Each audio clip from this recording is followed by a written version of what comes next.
Hello, Ed Worley and Rick Hayes in Chicago, Stingray up in Seattle, David James from across the bridge, Steve Atkins, yes, show 500, thanks Steve. Gordon Smith, happy 500th from Denmark. Rob Sternstein, also celebrating 500 with us, thank you. If you want to join us by Zoom, there's the Zoom ID is on the screen there, and the passcode, of course, same as usual. Hopefully no croutons come on. If they do, we'll kick them off. Sunny and clear in Eagle, Idaho. Mark Michelson, our weather guru. We haven't had Mark on in a while, Julie. I know. We have to get a call on Eagle, Idaho, too. We may have to get him on here at some point. Welcome to everybody who's joining. Jody Shields, good day from a very wet Wanji down in Oz. Mark Curtis with congrats. Thanks, everybody. Wet Hog coming in live from Annapolis. Congrats on show 500. We got some few people on, four anyway, so far on Zoom if you care to join.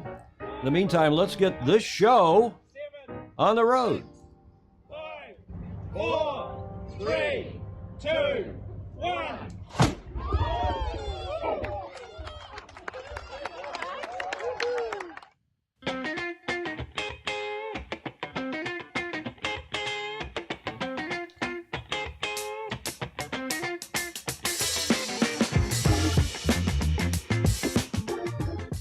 It really seems only like yesterday.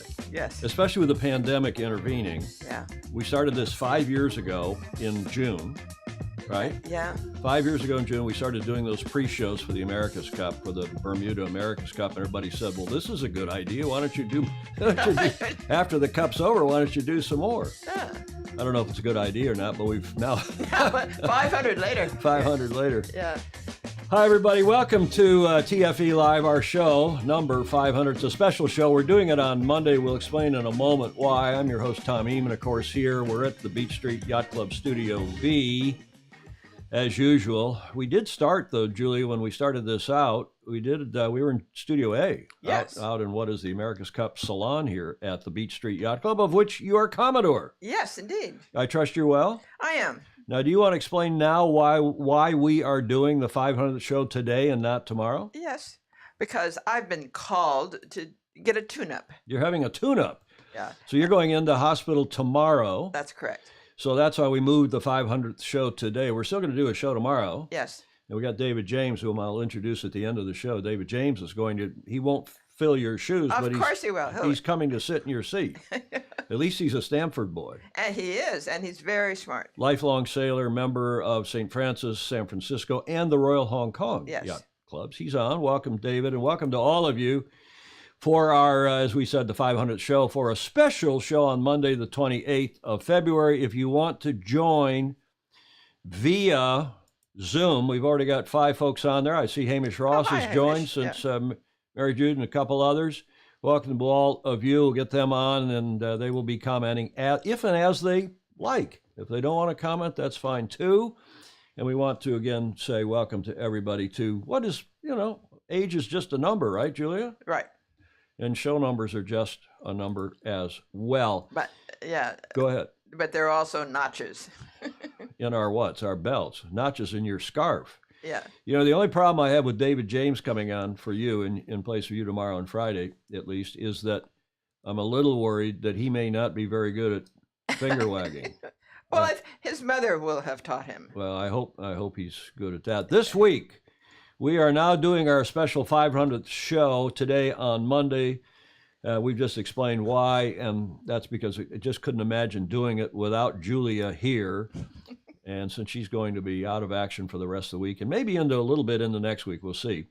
That's today. We'll do our regular shows Tuesday and Friday because there's so much going on, and with the bloody war and the implications of that, we just decided to go ahead, on the advice of many of you, to go ahead with our 501st and 2nd shows later this week. And as usual, always at the same time, 2000 UTC, we've decided to do all our shows going forward at 2000 UTC, even when we go back on daylight savings time, and then everybody can figure it out because they know relative to 2000 what their local time zone is. If you want to join the Zoom call, please do so. And those coming on, it's a FOSI forum, I'm calling it. And that's for those who want to make comments on any topic we're covering today. The two primary topics are the war, of course, the implications with Ukraine and implications on our sport. And I'm glad Andrew McIrvin is on because he is one of the leading lights in our sport, Secretary General of the IMA. He's going to have a few things to say about all that, aren't you, Andrew? Yeah. Good morning, Andrew. Good morning to all of you on. If you, again, want to go on that Zoom call and make live video comments, you're more than welcome. And we'll read your comments as well, as usual. Karen Robertson, who's in from Scotland, saying, and thanks for your note yesterday, Karen. Happy quincentenary. Tier DeYoung saying, best wishes for Julia. Ted Ryman, 500 thumbs up. God Bedring, what's that in Dutch, or Danish, rather? Good Bedring. What does that mean in Danish, Gordon Smith? That must mean good luck. Tune up to stay in top four. Mark Curtis is saying, good way to celebrate the 500. Julie, all the best tomorrow from Matthias Collins down in South America. Good. Yeah. Tomorrow's show is sponsored by Levi's. Now, what does that mean? Huh, Julia? I don't know. I don't know what that means either. Okay, again, the Zoom ID is 267-220-6570. It's our normal Zoom ID, and the passcode is, as always, TFE. And if anybody comes on and tries to be a crouton, he'll kick him off, not so summarily. Do you know what day it is today, Julia? Well, yes. Shrove Monday. the clues are there. Shrove Monday, which, of course, this is the pre-Lenten period. Now, this was sent by a FOSI. Can you or any of our Zoomers identify this? A new kind of king cake. Any of the Zoomers care to weigh in on this? Hamish, you must know what that is. Hamish, are you muted? Yes. Hamish? I'm. Do you know, Hamish, do you know what this is? No, I believe it's a special cake for Shrove Tuesday, isn't it? Shrove Monday. Smith has got, Gordon's got it. Festivalens Bollier, that's, I guess, in day. Cream Puff, David Robinson is on. Well, what this was inspired by one of our FOSI. It's called a semla, or a vastakukla, or I can't pronounce any of these Scandinavian names. It's a traditional sweet roll made in various forms in Sweden, Finland, Estonia, Norway, Denmark, the Faroe Islands, and Iceland, associated with Lent, and especially Shrove Tuesday, which is tomorrow, unless you're in New Zealand where Hamish is, and particularly Shrove Monday in most countries, including Denmark. I guess that's how Gordon Smith knew about it. Parts of southern Sweden, Iceland, and Faroe Islands, and even in Sunday in Norway. And also, Julie, as you know, your late great husband was a German ship captain, and today in Germany is Fasching.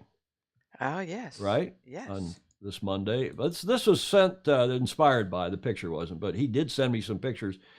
Mark Husted did from his bakery. You know, this guy is an international man of mystery and intrigue. He is an Aussie who's been living now for years in Sweden, married to a Thai lady, and he is a baker. He's a pastry chef. Yes. And apparently an extraordinary, very good one. It sure looks good. Thank you, Mark Husted, for that. There is the Fasching image. It's being celebrated today in Germany, Austria, and other German-speaking parts of the world, particularly down in southern Germany. Julia? Yes. And Fasching can be traced back into pagan times. It started as an event to drive out the winter and the ghosts of darkness who had begun to lose their powers as the sun started to warm up in springtime. Every culture has some rite of spring like this, right? Mm-hmm.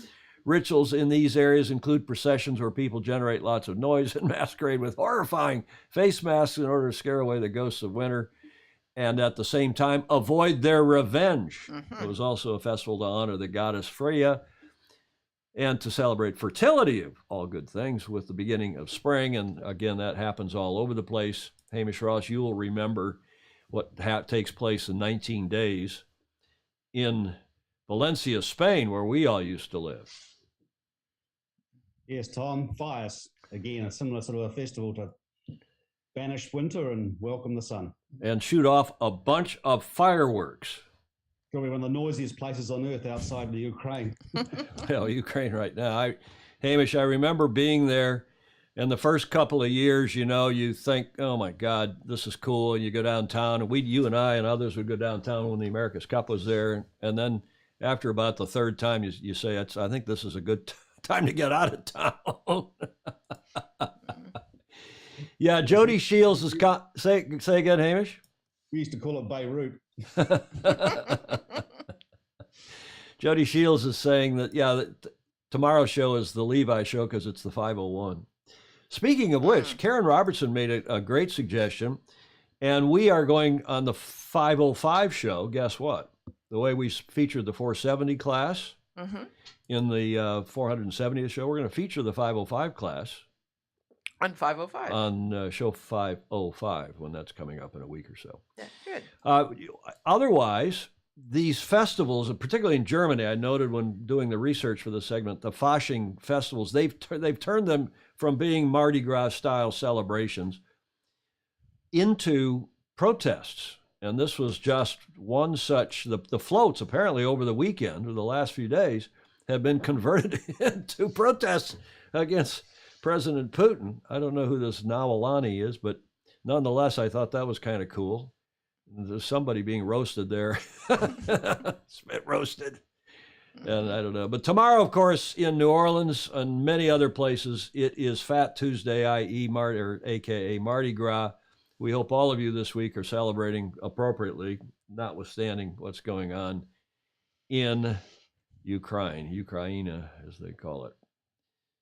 NOLA, New Orleans, Louisiana. Julia, have you been there for Mardi Gras? Oh, yes. But like most people, I prefer the days just before because everybody's in a good mood and everybody's celebrating and you don't have all the crowds. Yeah, exactly. And then you get out while the going's good. Any of our Zoomers been to New Orleans during Mardi Gras or to Rio for Carnival? Mary Jude, have you been there? Yeah.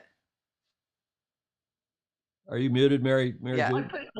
I put my hand up too soon. I've been to New Orleans, but I haven't been there during Mardi Gras. And can anyone tell us, any of our Zoomers or Julia, can you tell us why Carnival in Rio is not until April? They have a later spring. Well, they don't. It's hot and warm. Nobody seems to know why. Somebody will David. I can hear David James across the bay clicking away on his computer. Yeah. Maybe Clark Chapin in Michigan. Why Carnival in Rio, which is arguably even bigger than Mardi Gras in New Orleans? Yes. Okay, Fishbeck is on. What time is the Beach Street Parade? Thanks, Bill Parker, William Parker on 500. Since 67, my local town in the UK, Gordon Smith is saying, has a football match, Shrove Tide. Football, yep. Mardi Gras, yes, bring lots of beads. What time is the Beach Street Parade? Yeah. We're gonna have a parade getting Julia to the hospital tomorrow. I'm not gonna do that. We got somebody coming in to do that so that I can produce and then air tomorrow's show. Julia's gonna miss the next couple and then be back with us hopefully next week as we move forward into the starting line, unless any of our Zoomers want to say something in preparatory to us getting underway here in earnest. If so, the floor is yours. There is Emmett. John, welcome. Haven't seen you for 2 or 3 hours. You may be muted, John. That is the new pandemic saying. You are muted. Yep. Technology is not my friend at the moment. What is that, pizza? Mm-hmm. Yeah. This is Shrove Monday. You're supposed to be eating those buns that Husted makes at his bakery in Sweden. Mm. John, well, enough, I've mainly been eating Cornish pasties and cake. John, very kindly, Julie, I said take the day off. Yeah. And then this morning, about an hour ago, I got his bloody video for today. He said, "Yeah, I'm supposed to be having a week of holiday with my wife, yes. and instead I'm working more than ever." But, well, I'm with her. I think he ought to take a day off. Well, regardless, John, and everybody that's joining us by Zoom, the numbers are everywhere. If you want to join us, you're welcome. And I know Andrew McIrvin's going to have a few things to say when we get into this next segment, the starting line.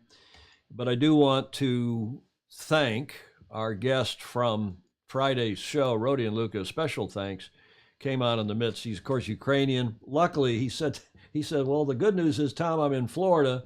The bad news is I'm in Florida, and I can't be home fighting these croutons.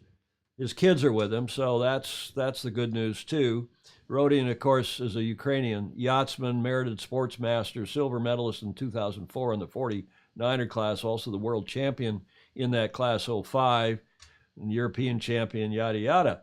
In August of 2015, he was elected president of the Sailing Federation of Ukraine, and still is. He's now, I guess, the chairman is his title. So we were delighted to have him on, filling us in about his 49er sailing. It was the first topic we covered, an Olympic silver medal, as we said, in, 04.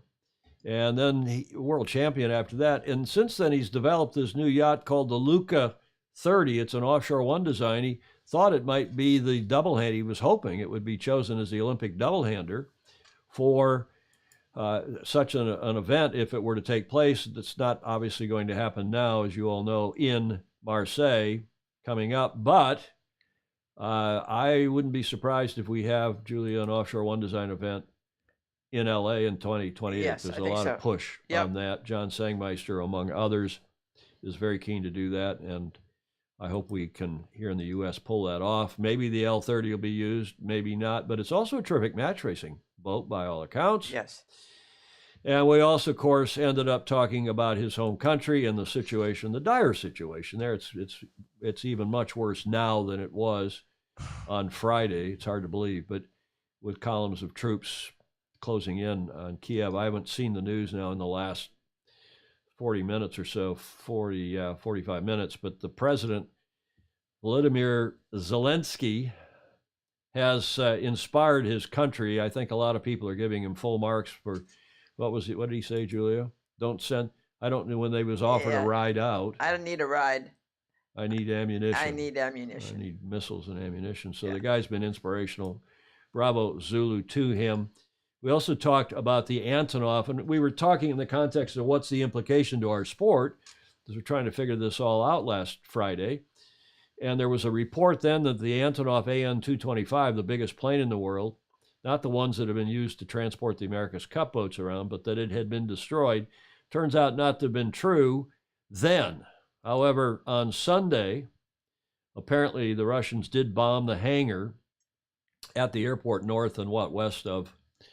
It's called Hostomel. It's also called the Antonov Airport. The world's largest aircraft, the Antonov AN-225 Mirai, which was destroyed by a Russian attack on the airport, according to the Ukraine government official Twitter account. Mirai, which translates to dream, had been sitting in its hangar at that Ukrainian air base in Hostomel. The air base at Hostomel had been the site of intense clashes on Thursday, and indeed when we were on the air on Friday, and after, when the Russian military took control of the airbase. Satellite images from Axar Tech, we have some friends involved in that company, Julia, show significant damage to the part of the hangar in which the AN-225 is stored. Now, we asked then, well, why didn't they fly it away? Well, here's the answer. Having done the research, the Ukrainian defense industry reported Sunday that it was unable to simply fly away to avoid fighting last week, because at the time of the invasion, the AN-225 was undergoing repairs. That's good to know. I was wondering what happened. Well, I think we were wondering about it, and it is. I guess that's no surprise. Now, you ask, well, what about the America's Cup? And one of you texted me this morning. Bill the Cook texted me this morning and said, well, with that plane gone, how the America's Cup team is going to get their boats around, because as you all know, not just during the last Cup, but several recent Cups, boats have been airlifted, air freighted, air shipped by Antonov, but it's the smaller version of that formerly world's biggest plane. By the way, they have another one of those that is partially built. So if they get through this conflict, this war, they can maybe build the big one again, maybe with better engines that are a little more fuel efficient. This was American Magic loading in at Providence Airport before the last Cup. We broke that news, had some photos that were sent to us by Fozy in Rhode Island. Also, Sir Ben Ainsley's team, Ineos Britannia, used an Antonov, the smaller version, the AN-125s. I think that's the number. to ship their boat to New Zealand. Likewise, Prada shipped their second boat to New Zealand via the Antonov. So those planes are normally out and about. They're out flying around the world doing, and it's amazing how they schedule them from place to place to place and keep them going. So that will have some implication because those are Ukrainian planes. Everybody thought they were Russian or Soviet planes, but they weren't. They developed by Ukraine, which is an amazingly productive and cool country. And to the extent that they're also the second largest country in Europe. If you use Russia's in Europe, at least west of the Ural Mountains, is considered to be Europe. And I didn't know Ukraine was as big as it is, bigger than Texas. Yes, I hadn't realized that before. Population of California, Mhm. larger than. And they make a lot of stuff. They do. A lot of bright people, a lot of good stuff. Now, there are some Russian oligarchs are out and about in the world as well. And Ukraine also has a lot of sailors, a lot of people who are naval types, and they staff, captain and otherwise, a lot of these super yachts. And some of you, in fact, thank you, Ted Ryman and otherwise, that sent the link to the story in Majorca. Lady Anastasia, which is owned by a Russian called Alexander Mikheev, I'm not sure. Yeah. Well, this Ukrainian who was the engineer on that boat for 10 years, the Ukrainian seafarer, this is in the Maritime Executive, it was in all the Spanish papers yesterday and today. The Ukrainian seafarer attempts to sink the yacht of the Russian weapons executive. Mm-hmm. And the Spanish stopped him. They should have let it go. A Ukrainian sailor stands accused of partially sinking the luxury yacht belonging to his employer, Alexander Mikheev, who's a former CEO of defense contractor JSC Russian Helicopters and current CEO of Rosboron Export, Russia's state-owned weapons and export conglomerate. So you don't get to be CEO of something like that unless you're a pretty good friend probably of President Putin. The chief engineer on the yacht, who's, I guess, Taras, I don't know, he's 55, told authorities that he's a Ukrainian national and had worked aboard Mikheev's luxury yacht for 10 years. He decided to take action against the property in retaliation for the ongoing invasion of Ukraine. And he opened a valve to introduce water into the engine room. He asked the rest of the crew, also Ukrainian, to abandon ship and allow the vessel to sink, but they declined and instead worked to stop the flooding. Their quick action prevented the vessel from sinking. When Spanish police arrived, the engineer took full responsibility.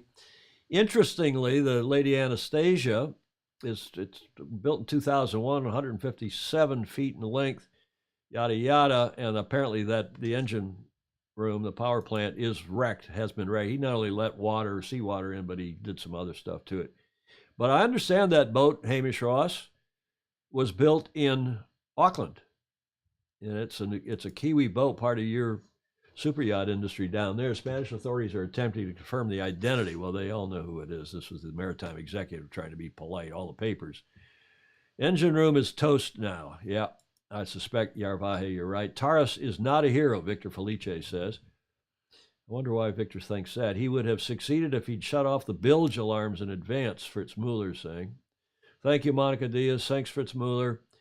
Antonov, Stingray's corrected me there. AN 124s, not 125s. And of course, Stingray used to work for Boeing, so he would know such things. Mm-hmm. Bill Wingrove, maybe some C-5As can get the business now. Well, we'll see. They destroyed a bit of aviation history in bombing that plane, Ted Ryman is saying. Thank you, Luca Craig.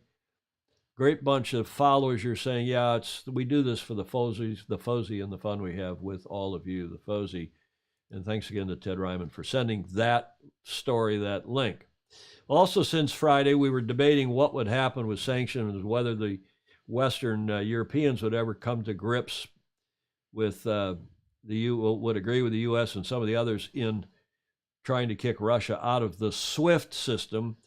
Those of you who are living in Europe will know most Americans aren't familiar with SWIFT, but having lived there, my wife and daughter and I, for the better part of 20 years, 18 years, Society something fund transfer, but it's the global Gmail for banks. And if you're trying to move money between your bank account in Spain and your bank account in the U.S., You have to give SWIFT numbers. It's, here in the U.S., we have the ABA, the American Banking Association number for banks. We don't pay much attention to SWIFT unless you're working internationally. But if they were to kick the Russians out of SWIFT, that would be a deal. And as of this morning, it's starting to look like that is going to happen, including this article in Reuters. And thanks again to Andrew McIrvin, who tipped me off. He said, yeah, I just read this in the New York Times or something, that the neutral Swiss are poised to freeze Russian assets. And this whole SWIFT thing is, no pun intended, swiftly coming a cropper for the Russians. They're going to get kicked out of that. A couple of Russian banks apparently have already been kicked out. But when even the neutral Swiss, McIrvin and I were marveling at all that. Yeah, but I mean, it is so stupid. It is. Nobody's going to gain anything out of that. I hope you're right. But you mean out of the war? Yeah. Well, who knows? We'll talk about that some more in a sec with the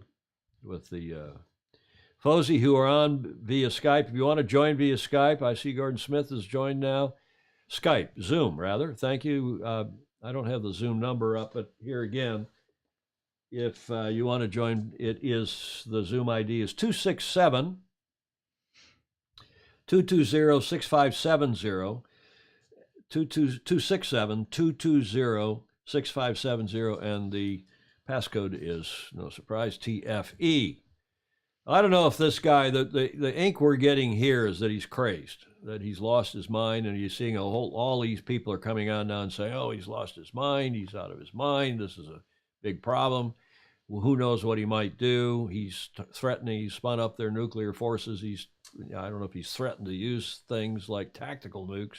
But there's a big story out today. Somebody who worked with him for a long time and just said, don't believe it. Well, that he's lost his mind. Yeah. Well, I mean, how would you know? And there's people on both sides, both in the West and in Russia, who are saying, no, he's fine. Victor Felice's got the right name, Society for Worldwide Interbank Financial Telecommunication. Thank you, Victor. He would know. He's Maltese originally, probably moving money back and forth. He's in Arizona. He probably moves a lot of his money back and forth, or used to Malta. And back. I'm just teasing Victor. He's now probably in crypto. Hello and congratulations. Thanks, Christian. There's a new name, Maria Luisa Ferris from Italy. Swiss is also taking part, Matthias Collins. Yep, indeed. Rich Fishback, thanks again. Tommy Fishback. Tommy. He knows my family name in Michigan. Mark Reed, hi, Mark, thanks. Mark's doing a project for us, Julie. We've talked about that. He's our new investigative reporter. He's actually investigating something that several people have asked about here on the show. And I think it's going to be kind of cool to hear when he comes up with the answer in a few shows. Victor Felice saying, yeah, used to move money back and forth. Gosh, I still have some money in a Spanish bank account that I'm struggling to get out of there. But back here. Trying to do that for 10 years. Well, 3 years anyway. Yeah. I don't know what this guy is thinking. Nobody seems to know what he's thinking, but I do know this, that when I posted this on my Facebook page a couple days ago now, and I said, congrats, Mr. Putin, one sense is that my friends around the world, left, right, and center, have never been so unified. That little post on my Facebook page may have gotten more hearts and thumbs up and comments from people than anything I've ever posted. Any of the Fozy on Zoom care to comment? Is that true? Nobody's answering.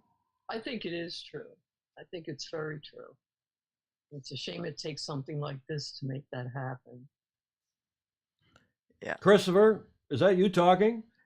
That was Mary talking. That was Oh, Mary. it was Mary. Sorry, Mary. I see, with Christopher's beard, it's hard to tell if he's talking or not. Mary, say that again, Mary, please.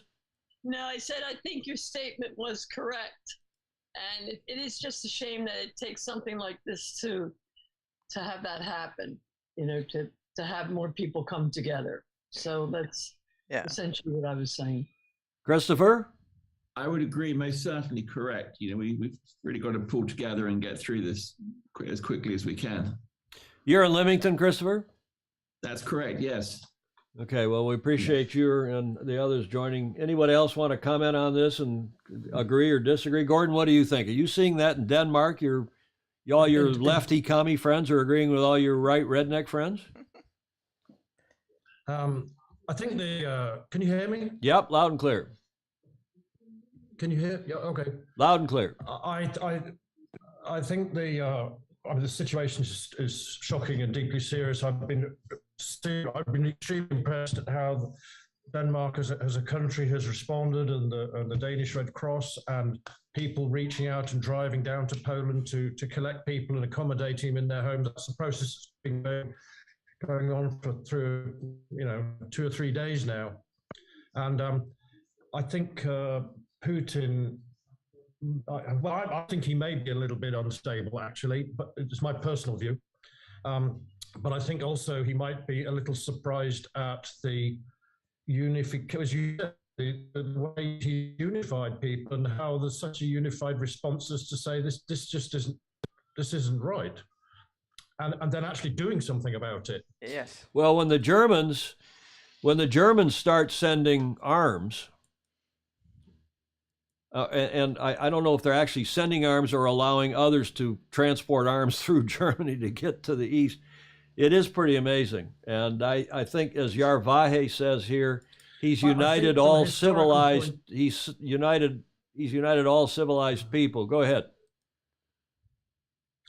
Well, I think from a historical point of view, something I've learned from living in this part of the world is the way I was taught about World War I and World War II. In Britain was not a very sophisticated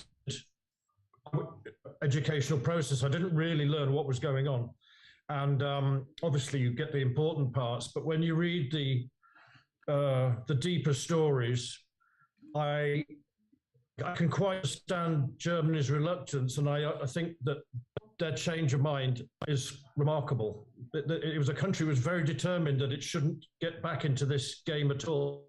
And I think, and to say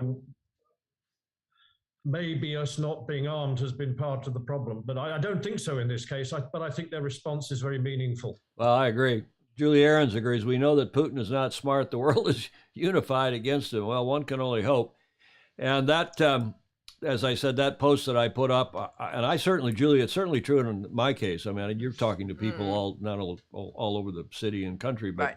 I mean, far left friends of mine and far right friends of mine, we're the political moderates that we are, Julia. Yes. I mean, I don't know anybody who's saying, "Good on you, good on you, Mr. Putin. Go in there and rescue those people in the east of those ethnic Russians in eastern Ukraine." Well, I also am seeing this sort of action all over the sport as well as all over the world. You see it in the various buildings that are lit up blue and yellow, and this is a flagpole down at my dear friend Andy Rose. Stephen Frederick sent this picture. Steve and Andy's place down in Newport Beach, California, and they put obviously Ukrainian flag below the American flag, and those are the 4 yacht clubs of which Andy is members. And I'm gratified to see that, and that's why I went with this picture for our slide today, our cover slide for today's show, number 500. Now, David James is saying, any other comments before we move forward? Germany was committed to 2% of GDP for defense, which is a very big deal. Also committed, yeah, they did, after not even paying their NATO bills until their feet were put to the fire by our previous president. Stingray saying Putin flipped both Germany and Sweden in just one weekend. Well, that's what I wanted to ask, whether it's Gordon, maybe you, as our resident Scandinavian, maybe if anybody else wants to weigh in. Your internet's improved, so your kid must have gotten off whatever gaming he was doing. We got a better picture, and hopefully your audio's a little bit. But Gordon, you think there's any chance that Finland and Sweden would now join? You're in Denmark and you're a Brit, but nonetheless, you or anybody else think there's any chance Finland and Sweden would try to join into either NATO at this point? Gordon? Yeah. Oh, so am I mute? No, we can hear you. I can't really comment as in having a firmer opinion on that, because it is a very difficult piece of geography. Yeah, especially Finland. Particularly Finland, and I also think that the balance of peace, I'm trying to pick the words carefully, but should we say the stability of society in the Nordics has been based on some very careful alignment and positioning, because the countries in themselves they're difficult to defend. Mm-hmm. Yeah. And so how do you maintain your society and the freedom of your society if you put yourself in a place to be the pawn in a chess game? Yeah, well, I think everybody in Central and Eastern Europe are that pawn already. There's comments here. Clark Chapin, Germany's commitment to 2% of GDP predated the rantings of the previous president, but they have recently speeded up the timetable to achieve that goal. Clark, who is one of the guys that is more on the left, Julie, of our friends, respected good friend, past commenter of our club. The war, or rather the after effects, could well last over a decade. And that's the concern, I think, that, Julia, that all of us have, is that, you know, we thought COVID was going to be over. They flattened the curve. And 15 days. Mr. Dr. Andrew McIrvin said, no, it's probably going to last a little longer, you know, put your seatbelts on, buckle up. And this is going to last beyond Easter of 2020. And he, of course, was right. And we just seem to be getting out of that, knock on wood. And then we get into this madness. Ed Worley, this war could have been avoided with a strong unified front against Putin before he acted. I just lost the comment here from David James, Germany also. Yeah, okay. But we want to talk not so much about the war. Obviously, none of us has much of a stake. Well, we have a stake in it, but there's not much we can do about it other than wring our hands watching the bloody TV, Julia. But I do think it's going to have a much bigger impact on our sport, as with COVID, than probably we all at first realized. Any of our Zoomers care to comment on the impact this is going to have on our sport? John, you made the comment. Emmett, you made the comment that the war and maybe the after effects could last well over a decade. What do you see as the immediate impact? You are on the front line. You're dealing with these athletes. You're coaching people in Eastern and Central Europe and in Scandinavia. Your wife is a Chinese gold medalist, so there's the concern about whether China is going to invade Taiwan because they are become more adventurous because they see of whatever this action is by Mr. Putin successful or not. John, do you care to comment?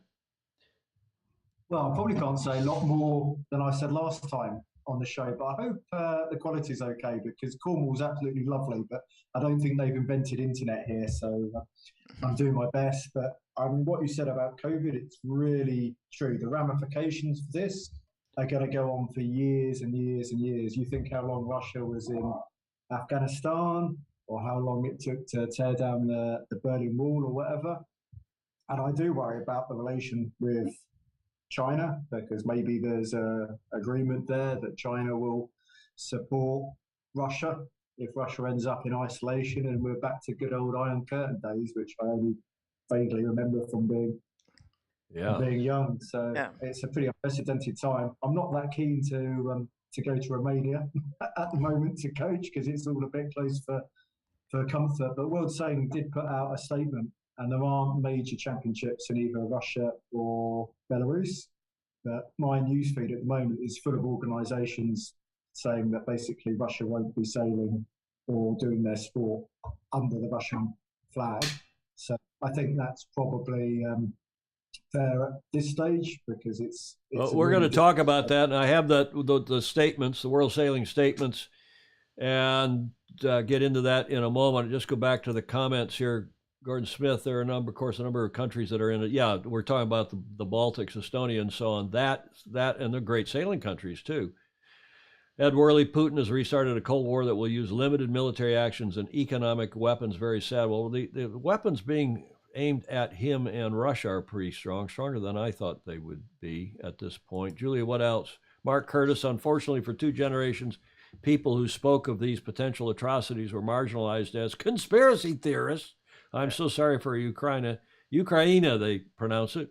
that the world is standing by and discuss and say, well, I think the world, my sense, Julie, is that the world is starting to pull together and act. Maybe, as a couple of you said, it's a little late, but Yeah, I think everybody is impressed with the fervor. At least as of today, it Yeah. was it was the weekend, but as of today, Monday, and they're starting to close down markets and starting to carry on. Well, let's talk specifically then about our sport, unless anybody's got a hard comment. Anybody else of our Zoomers care to comment? Particularly anybody that hasn't already commented? I don't think so. Okay, no pressure. Not much anyway. Not much anyway. On our show on Friday, we did our Correct or Crutonic segment about this topic, and I asked you, should we be banning Russian athletes, Russian boats, events from being held in Russia? And of course, Belarus now, who've apparently joined in. Why is there a blue light on my glass? It's bugging me, Julie. I know what it is. I'll fix it. But we know that a couple of you mentioned the Nord Stream race and these boats, and there are other races in Ukraine. Ukraine has been the seedbed in many ways for Russian sailing for many, many years, not just now. But there's still a lot of Russian sailing. There's some sailing in St. Pete, some match racing, and so on. And you've got a bunch of these oligarchs who are in the TP52 circuit, in the Maxi circuit, and also notably in the RC44, what is now just called the 44 class, Russell Kutz's invention. And the question is, what's going to happen or should happen to them? Now, on Friday, when we talked about this, a lot of you were, well, let's see how this pans out. I'm not so sure we should be doing anything to them.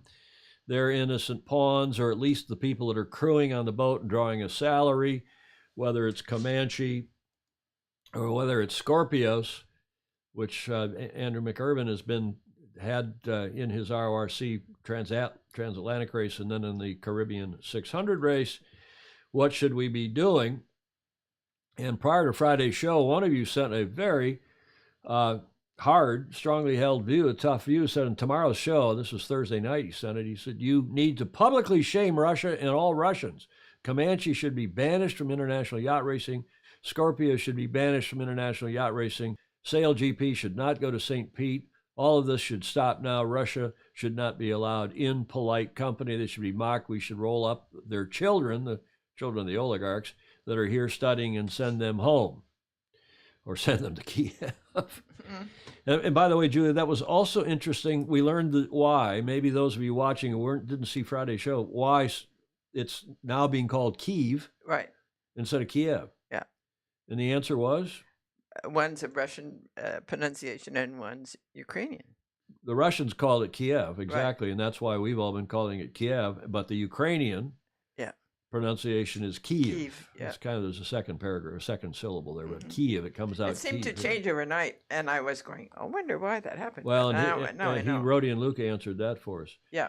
Happy Mardi Gras, Talbot Wilson. He's down in Pensacola. Talbot, tell us, is American Magic headed your way? They seem to be packing up in Auckland. Gordon Smith, I understand that Denmark announced earlier in the year that it would not take part in the Nord Stream event. That's interesting.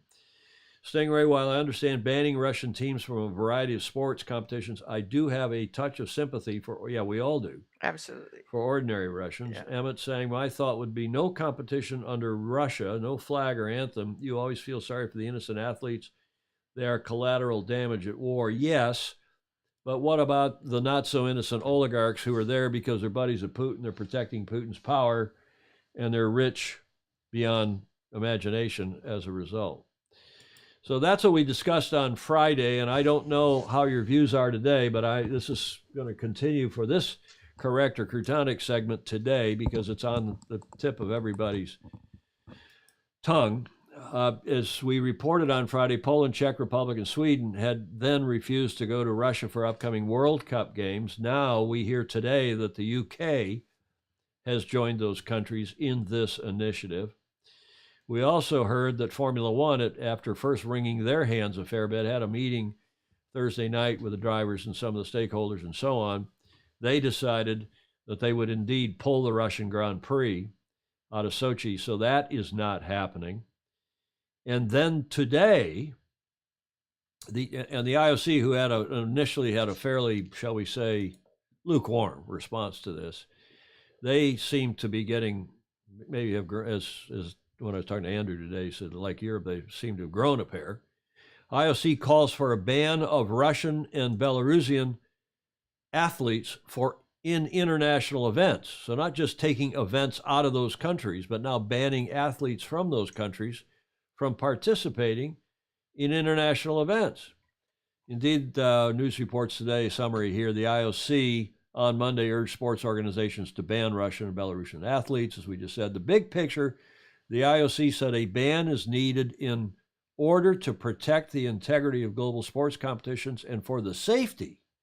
It's an interesting point, the safety of all participants.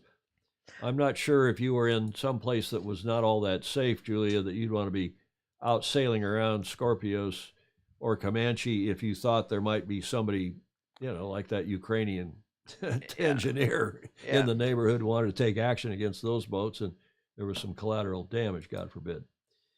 Now, what about World Sailing? Well, they issued a statement this morning, Monday morning, that frankly was cretonic, and I was embarrassed. But typical. Now, remember, World Sailing has a president who is a member of the Chinese Communist Party. Oh, yes. Remember that? He's Chinese. Yes. So we don't know what the relationship is really between China and Russia at this point, but it seems to be cozy, right? Yep. World Sailing statement. World Sailing is very concerned about the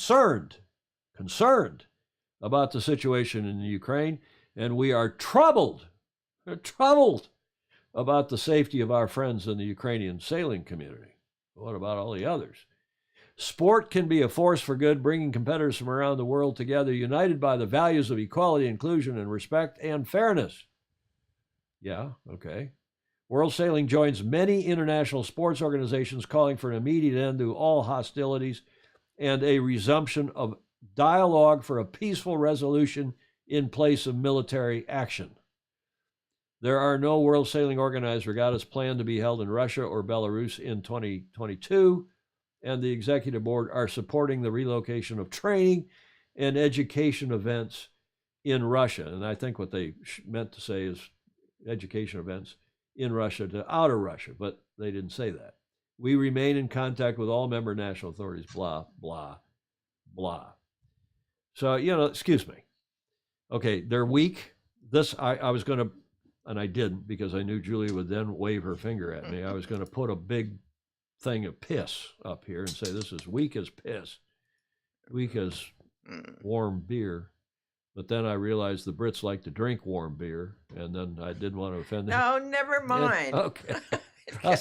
Well, no, all this stuff runs through my mind when I'm putting these slides together. Who am I going to offend or whom not offend? So, you got to take this stuff. Okay, so that was the World Sailing statement. But wait, there's more.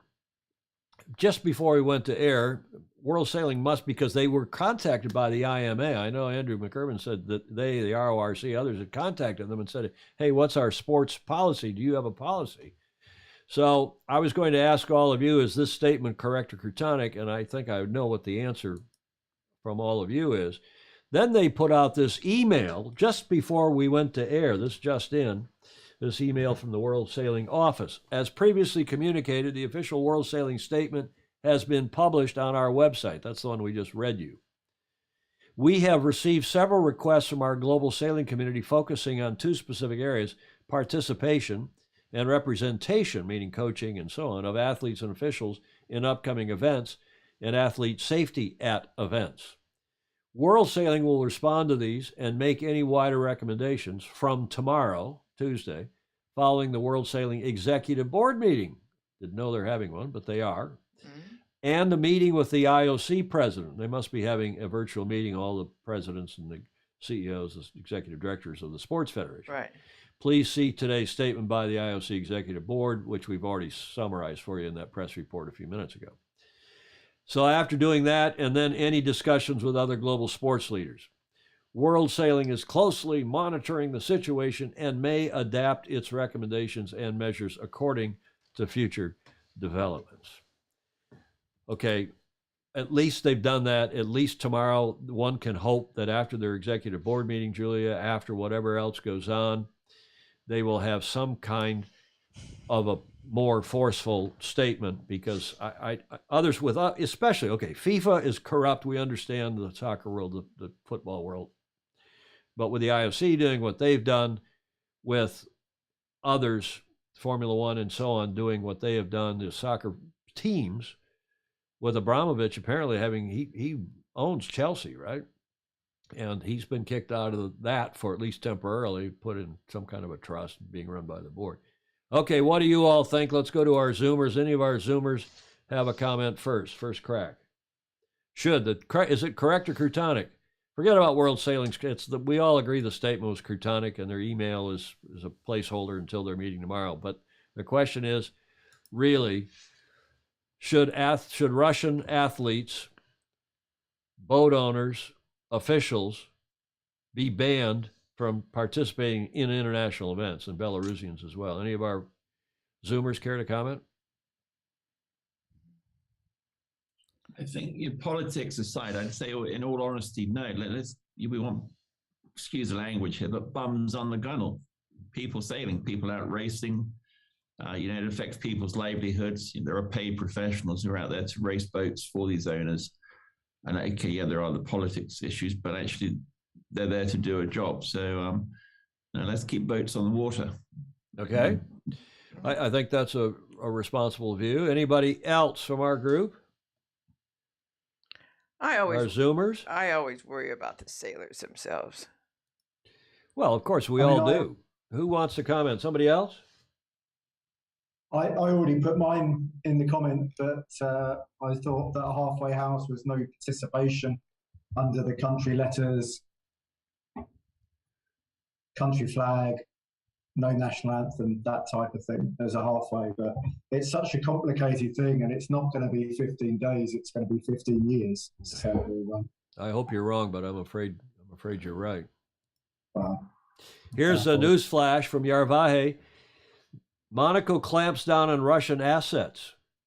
Now, okay, talk is cheap, but maybe there's really some action here now, even for Monaco, whereas we all know there's a lot of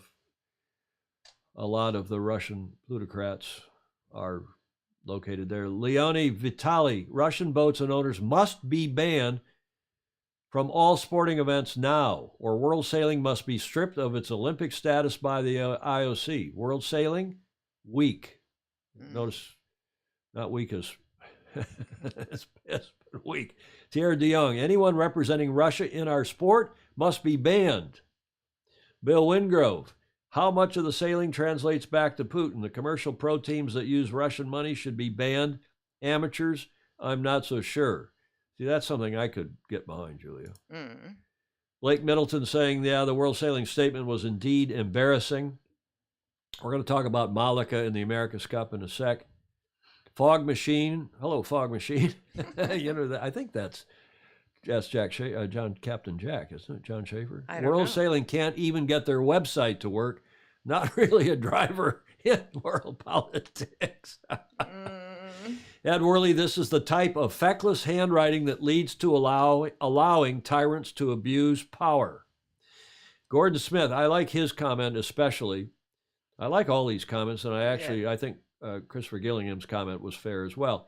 The IOC seemed rather clear in its advice, Gordon Smith is saying, in its advice, which is also a vice, to its sporting participants. Not sure it offered World Sailing much wiggle room, meaning ban their athletes. That was the IOC's call this morning, or their statement. Okay, there's some back and forth with Mark Reed and others. David James is saying it's extraordinary to see FIFA acting with integrity. What has FIFA done? Okay, John, what has FIFA done? Have they actually taken a decision here? John Emmett? I'll try and post the link. I'll try and post the link. It'll be easier. Who else had a comment? I did. Please. FIFA and UEFA came out today and said that they are stopping all Russian football activities. All Russian football activities. Yeah. Are they not allowing Russian teams to participate in anything? No. Interesting. Okay, thanks, Andy. Thanks for that. He's in Connecticut, by the way. Any other comments from online or Zoomers? Hamish, what do you think? Come on, you're a lawyer. We know that you've always got a view, even if I disagree with it. Hamish?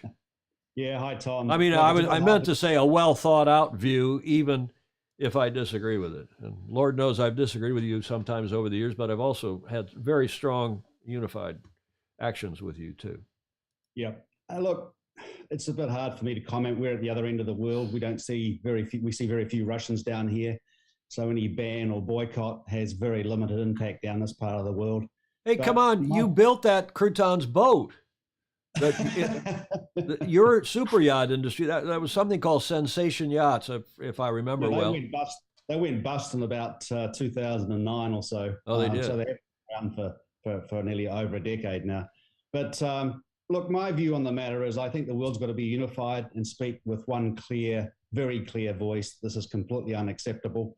And as I posted online, that my view is that we should all be unified in terms of shutting down assets, freezing them, and that applies to cultural things such as sports and the arts as well. I'm afraid it's the only way we can have a non-violent a protest about what's happening. Okay, Julia? I think the economic effect of SWIFT and other things is paramount. And do you think it'll have any effect, though? Yes. See, I don't think it's this guy. He knew this was all going to happen. This isn't going to have any impact on him. I'm not so sure that it's only if the oligarchs say, "Excuse me, either pull back or you're out of here." If he pulls back, he's out. He'll get replaced quicker than Khrushchev did. Most of the people on here are too young to remember even who he is. Yeah. Or was. So how do you think? Look at why are you smiling, Hamish? Oh, because I think Putin's got a huge amount of political capital in this internally, and I agree. Exactly. With you. He'll get the rush like Khrushchev did, and is that like the bum's rush or more? You think somebody will assassinate? I was trying to be polite in Julia's absence and Julia's presence. So, well, do you think you'll get assassinated? Seriously, serious question. That's way beyond my pay grade. I'm not going to comment on that. Okay, well, let's see. We got other comments. I'll come back to you in a sec. Hang on. Pindar is saying, first of all, yeah, there's John Emmett's got the FIFA link. Thank you for that, John. Jay Lawrence Taunt is saying, yep, Putin won't stop unless the pain from continuing is high enough. That is going to have to come from the collapse of his support, meaning I think he means internal support. War is hell and there are casualties. Participation in sporting events is a privilege that needs to be revoked. Ban them. That's Jay Lawrence Taunt. Victor Felice saying, beware unintended, I'll come back to this in a sec. Let me read these other comments. Beware unintended consequences. One day we may find ourselves on the other side of an issue, war, grief. Yeah, okay, fair enough. And Pindar is saying, quite a relief that the much whispered sponsorship, we talked about this too on Friday, Julia, of the late, great, not so great, non-sailing CEO, Andy Hunt. Yes. Quite a relief that much whispered sponsorship of world sailing by Gazprom never actually happened. Well, it did happen. It got revoked when they didn't pay either. Emmett saying, I think they cannot accept the loss of face in this current situation. Good point. That's what I think Hamish was just saying. Clark Chapin, the value of the ruble collapsed to less than, a penny? Yep. Less than a penny on the dollar today, even before the SWIFT action. Mm-hmm. Wow. I knew that it was down 40% or something, and overnight. Ed Worley, the Russians will trade through China. Yeah, I mean, that's the problem. All these sanctions get other countries. Now, maybe this is a bigger deal than a previous sanctions. Certainly seems like the world is more unified, but talk is cheap. Jody Shields, the sad part is that your 500th show about sailing is talking about a bloody Croutonic war. Yeah, but Jody, our show is about sailing and how this is impacting our sport. We'll come to Mary Jude will come to you in a sec. Clark Chapin, remember that survey methodology aside, Putin enjoys very strong public support. You think, Clark? If for no other reason than he isn't Boris Yeltsin. And everyone remembers the misery under Yeltsin early after the collapse of USSR. Well, I think the problem with Yeltsin, Julia, was that it was his choice of vodka. The guy, the vodka he drank, I think, was, was cheap, right? That was the problem. Okay, Mary Jude. Oh, Mary Jude, were you going to say something? Yes, I was just agreeing with you that even though we hate to be discussing war, it does affect every aspect of life, including our sailing. So it just needs to happen, Now, Mary Jude, if you move to your right, move to your right and set, so then I can see this nice 3-shot we have. Oh, there we go. There we go. Yeah. That's a lesson for everybody on the Zoom. Yeah, well, none of us want there. See that? oh yes. Now Andy's going to talk. We moved on a bit, but there was a brilliant poster held by a demonstrator over the weekend in Europe, and it said, "Vladimir, can you fast forward to the point where you blow your head off in a bunker?" Yes. I actually have that in the Whiskey Tango Foxtrot segment at the end of the show. A lot of you send these things to me as well. What about the 44 Cup? Yeah, it's a good question, Monica, because half of that group are Russians, or nearly half. Russians started to see ATMs dry up today. Yarvahe is saying, yeah, I saw that in the news. Ed Worley, we need to find the financial resources to backfill the money lost by banning Russians and keep sailors on the water. I think we all agree with that, don't we, Julia? Yep, if we can. We don't want to have the average run-of-the-mill sailor from any place banned, especially by politics. We didn't want to see the Olympics. We know what happened in 1980. There's still people. I was talking with John Emmett this morning, or with maybe with Andrew McIrvin, about how Eddie Warden-Owen, who was caught in the 1980 boycott and couldn't go sail, and in the Olympics, and I was involved in that from the USYRU stand. It was a disaster. So I'm sensitive to banning athletes for political reasons. On the other hand, the oligarchs, the big boats, excuse me. And it'll be very interesting to see what World Sailing, apropos this latest communique that we got just before we went to air, as I said. And interesting to see what the IMA does. And by the way, to Andrew McIrvin's credit, it was the IMA and the RORC that wrote them and said, hey, we see the IOC statement, what are you all going to do? And that's what caused this statement, I think, out of World Sailing. But okay, Bravo Zulu, good that at least they're considering something, and we'll see what comes out of their offices tomorrow. Meanwhile, we're an hour and 3 minutes in. Welcome to our special show number 500. We're doing it on a Monday because Julia's got to go in for a tune-up, as she called it. That was her words, not mine. Yep. Tomorrow morning, they'll won't be with us for about a week or so. Hopefully back then in good shape. Better shape. Even better shape. Great shape. And of course, having that kind of an optimistic outlook is very important to one's success on the table. Oh, well. This day in history, Julia, do you know what happened this day in history? It was the day before my mother's birthday. Is your mother born during the leap year? Yes. In a leap year? Yeah. 28th. The 29th she was born. 1990. What happened on the 28th, and where this is apropos our next segment, which is Kiwi Home Defense. I couldn't run Kiwi Home Defense without using this day in history. I don't know if Hamish wants to comment when he sees this. Hamish Ross, come tell me, do you know what happened on this day in history in 1990? Stingray's asking, did Vladimir buy his first horse? Well, I recall the New Zealand Navy was one of the last in the British Empire to get rid of the rum ration, and I suspect that is the rum ration being dished out, and I suspect that around about 1980 is when the New Zealand Navy got rid of it, but I might be wrong there. No, you're right on as usual.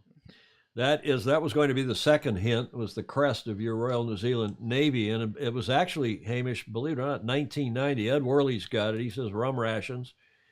And ending of the grog ration, Gordon Smith had it, and that is what happened. It was, I think the Canadians were actually the last Navy, but there is rum that's still available on eBay by Google search. Really? Yes, and it's probably not the real rum. Believe it or not, Hamish, believe it or not, your rum supply to your Navy, and doing the research for this, what brand rum were the Kiwis drinking? See, Fog Machine wants to know that. Captain Jack.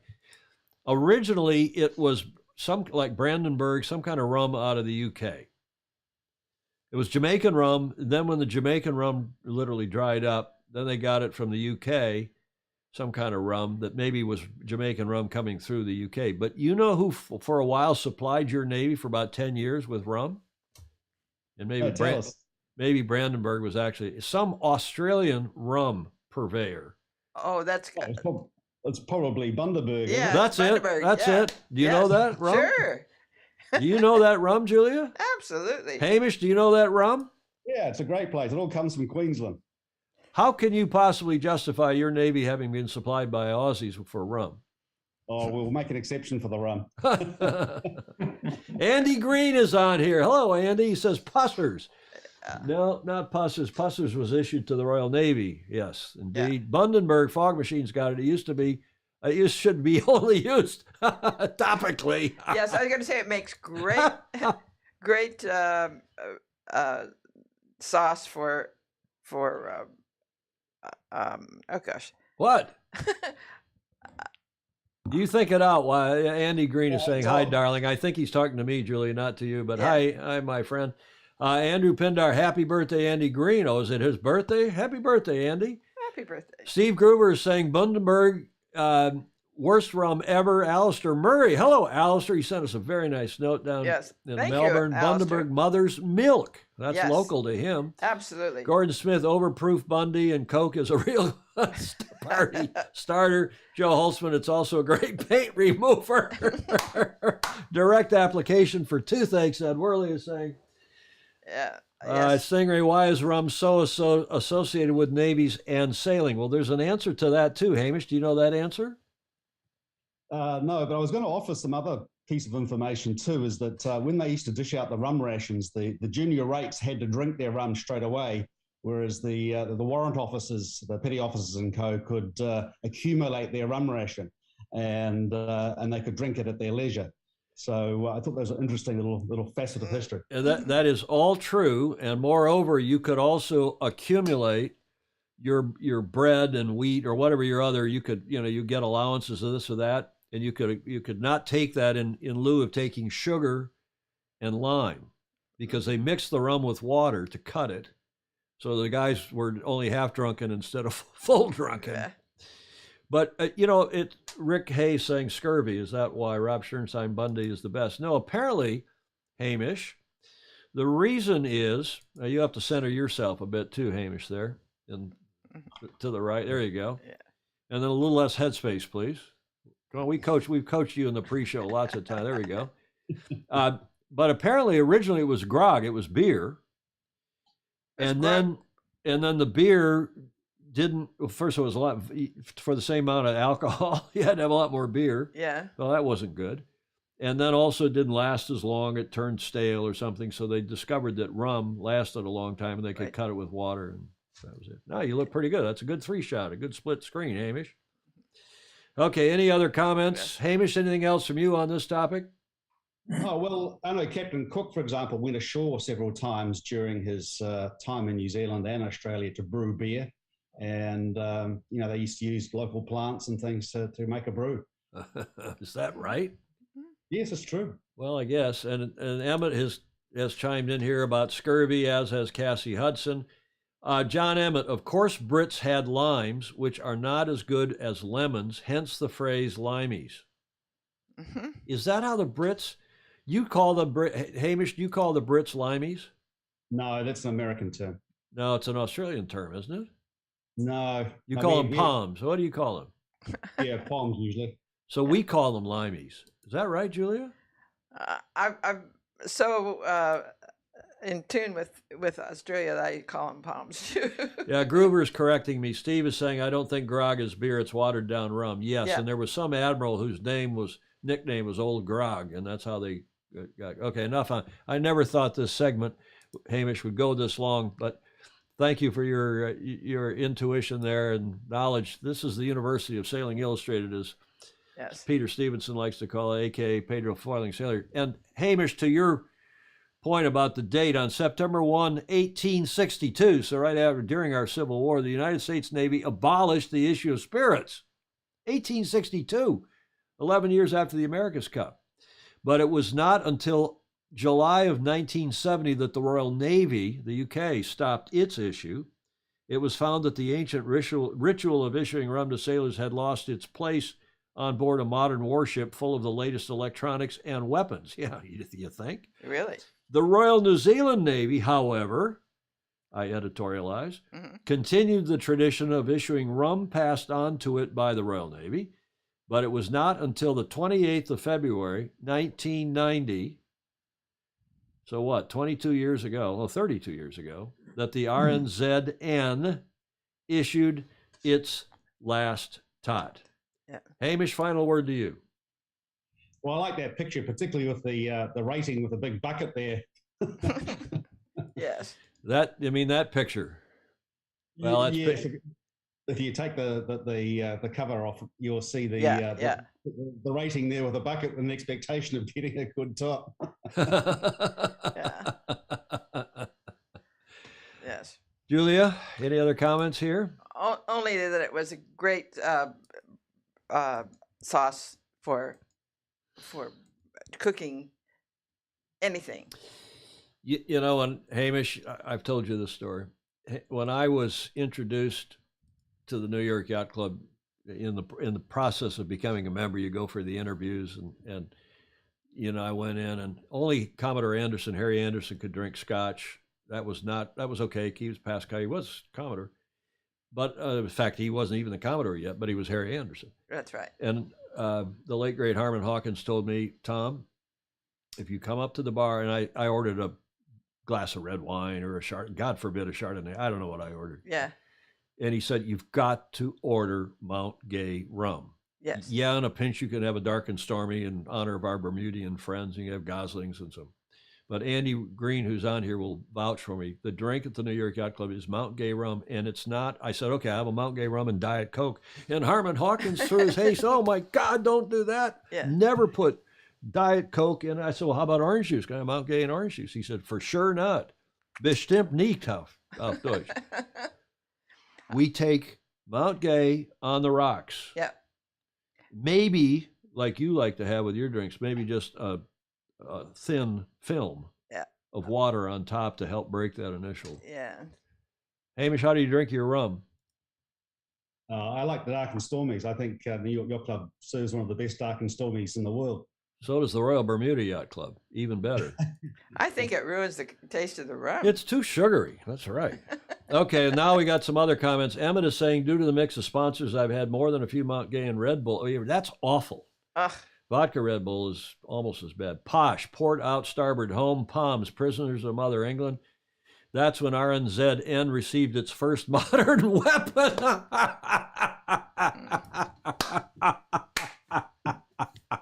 Did you see that, Hamish? Yeah. I saw that. I'd like to take issue with it. I think we're still yet to get it. Yet to get it.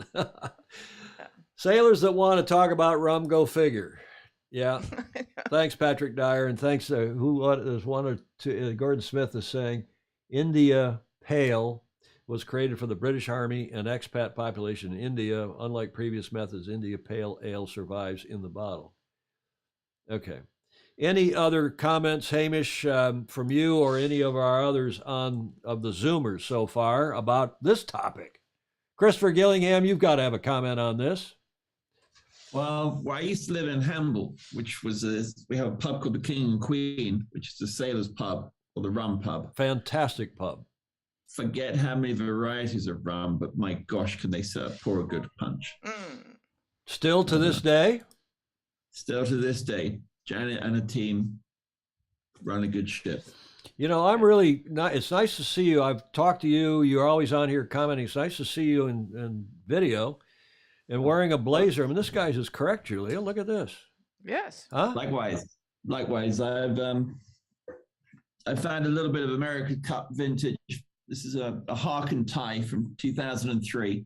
Now that is cool. Yeah. That is 2003 vintage. I thought I'd better dig it out in honor of tonight. Hamish will like that. That's when I met Hamish, or maybe it was 2000. But that's the. Were you in Auckland for that cup? I wasn't. I went to Valencia, but Yeah, big fan, big cup fan. Yeah, So, Valencia was 07. What is the boat behind you? That is Lutine, which is a North Swan, a Freres Swan 53. And I was skipper of that boat for 2 seasons. I was owned by the Lloyd's of London Yacht Club. Used to do a number of Rourke races, charters with the insurance market. So I had a lot of fun. Have you come up against McIrvin in that boat? Have you beaten him or been beaten by him? I've been beaten by him. On the boat, the Lutine, it's named after a bell at Lloyd's, I believe. It was traditionally rung at the loss of a ship. That's correct, Hamish. The ship that it came off was sunk in the North Sea, somewhere off Holland. I believe it was laden with gold. Say again, Hamish. Say again. The Lutine was laden with gold and sunk, but somehow the bell has been recovered and sits now at Lloyd's, which was traditionally rung every time a ship was lost at sea. It still is, isn't it? If it's a Lloyd's insured ship? To this day, yeah, they still ring the bell. You never know, Julia. Yes. You never know what you're going to learn on here. I think on absolutely. On the University of Sailing Illustrated, because our FOSI are so smart, and after 500 shows, you'd think we'd have nothing else to talk about. But look at this. Pindar is saying, would sending a barrel of rum to Moscow for Putin be pickled in the sanctions busting or permitted humanitarian aid? Bravo Zulu, Andrew. That's a good one. Don't you think, Julia? Yes. Fog Machine, I've been told that St. Francis Yacht Club pours more Mount Gay than any establishment in the U.S. Has not been verified. I don't know if that's true. What? You think that's true? That's your club. It was for a while. I mean, I'm a member over there, but I never drink. We drink. You know that tequila has surpassed now even vodka in the U.S. That's amazing. And one other thing, while we're talking about Russia and vodka and cocktails, I don't know how this happens, but the various states in this country are banning or urging the liquor stores to stop selling Russian vodka. Yeah, I've seen that. New Hampshire stopped it the other day. They have state liquor stores. Clark Chapin will tell us if that's going on in Michigan.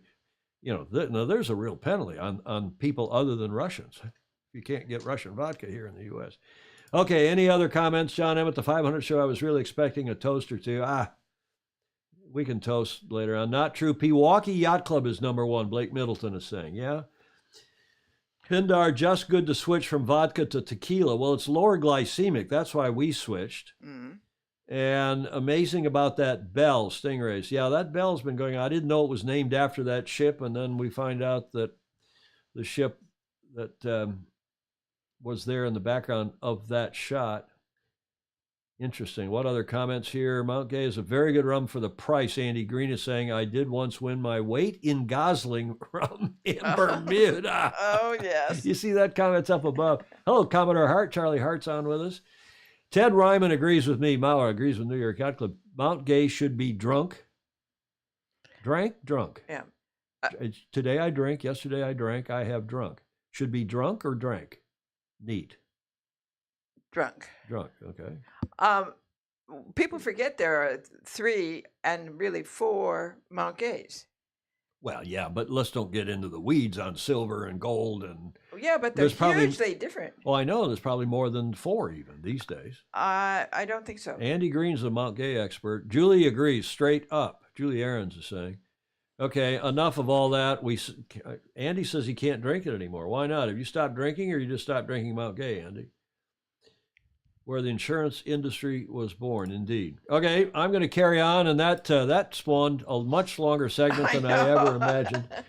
They call this Black Tot Day, at least in the UK, and I don't know if you ever called it that, Hamish, in New Zealand, but on this day in 1990, your Navy finally gave up the tot, the daily rum ration. It was the final day, 28th of February, 1990. Right, Hamish? You're muted, which is okay. Last word to you. I think it's a great tradition to be remembered. And just touching on which yacht club drinks the most rum, we should perhaps have an International Rum Day where every sailor has to go to his yacht club and drink the yacht club dry of rum. particularly gay. Yeah. In return for their fantastic sponsorship of our sport over many decades. You'd never do that at St. Francis. There are bottles and bottles in that Yeah. closet, that liquor. And Mount Gay is the rum of choice. Ed Worley is saying we could have a Fosey rum ration toast. Yeah. That's a good idea. Okay, another time for that, or you can do it, or you all can do it right now. If we did it right now, we would become so crutonic here, me pushing buttons and Julia talking, when you'd never get through the show. Any of our Zoomers, other Zoomers, care to comment on this? I mean, oh, look at they're raising glasses there. Ah. Gillingham's got his glass up. Emmett, Andy, you got a glass? Oh, look at he's got a plastic bottle of Mount Gay. Oh. Mary Jude, what are you drinking? I'm dull right now, just coffee, but I'll throw a little rum in it to join the party soon. Good Okay, idea. well, we're with you. I've got coffee in my mug and iced coffee, nothing in it. Julia's got iced coffee in her mug. Iced coffee. Yeah. Well, Tom, I have a toast. I'm 6'8". wow. So I like to always take wine or rum with everyone under 6'8", which that opens it up for a lot of people. For your continued good health, Yes, both of you. indeed. Thank you, Christopher. Yeah. Thank you, and from us as well. Thank you, sir. And to all of you on here, we're an hour and 21 minutes into this show. Monica Diaz has put 4 beer steins, as the Germans would say. Blake Middleton says, I don't drink at all, but I live in an infamous drinking club that has a sailing problem. Yeah, that's true of a lot of clubs, I think. We could have a Fosey rum ration roast. I like that, Ed Yeah. Worley. Iced coffee. 1 or maybe 2 a day, Julia. Yep. My mother is saying, my beloved mother, Janice Davis, will it work if I have a glass of Pinot Noir? You could, but don't do it. Don't order it at the New York Yacht Club bar. You would be excommunicated or worse. Sour mash for me, Alan Law. Okay, we're going to have a proper cocktail party. We have to get Pindar back on here, Julia. Right. Give us a tour of his wine cellar like he did once, 200 shows ago. I watched that show. In preparing for this show, I watched a bunch of shows. A handful of shows. I watched 100, 200, 300, 400. And, you know, it's the technical changes. It hopefully gets better.